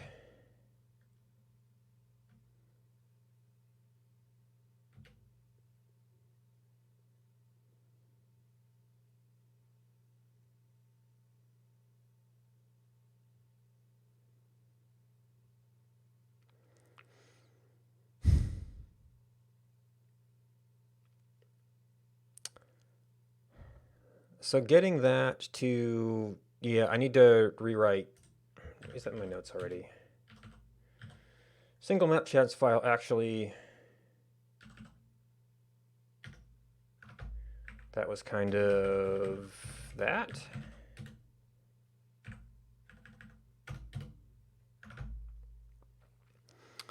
And then getting a layer that can actually draw these things so we can compare it to our image.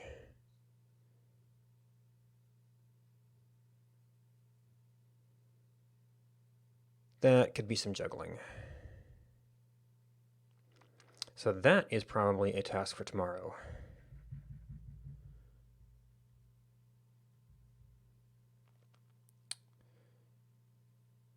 So yeah, I would like to go eat lunch. And then come back and play some Oxygen Not Included later. So thanks to everybody who hosted me.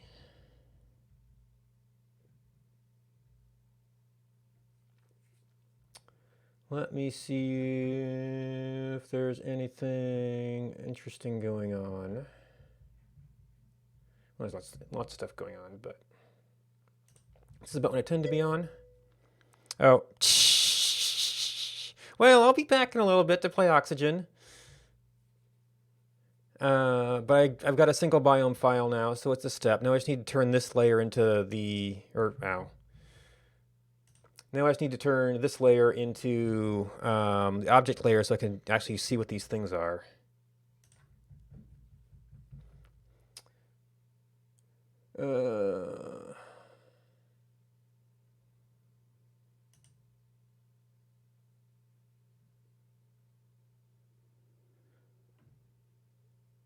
Doesn't really say what he's working on. But I do see somebody doing some node stuff.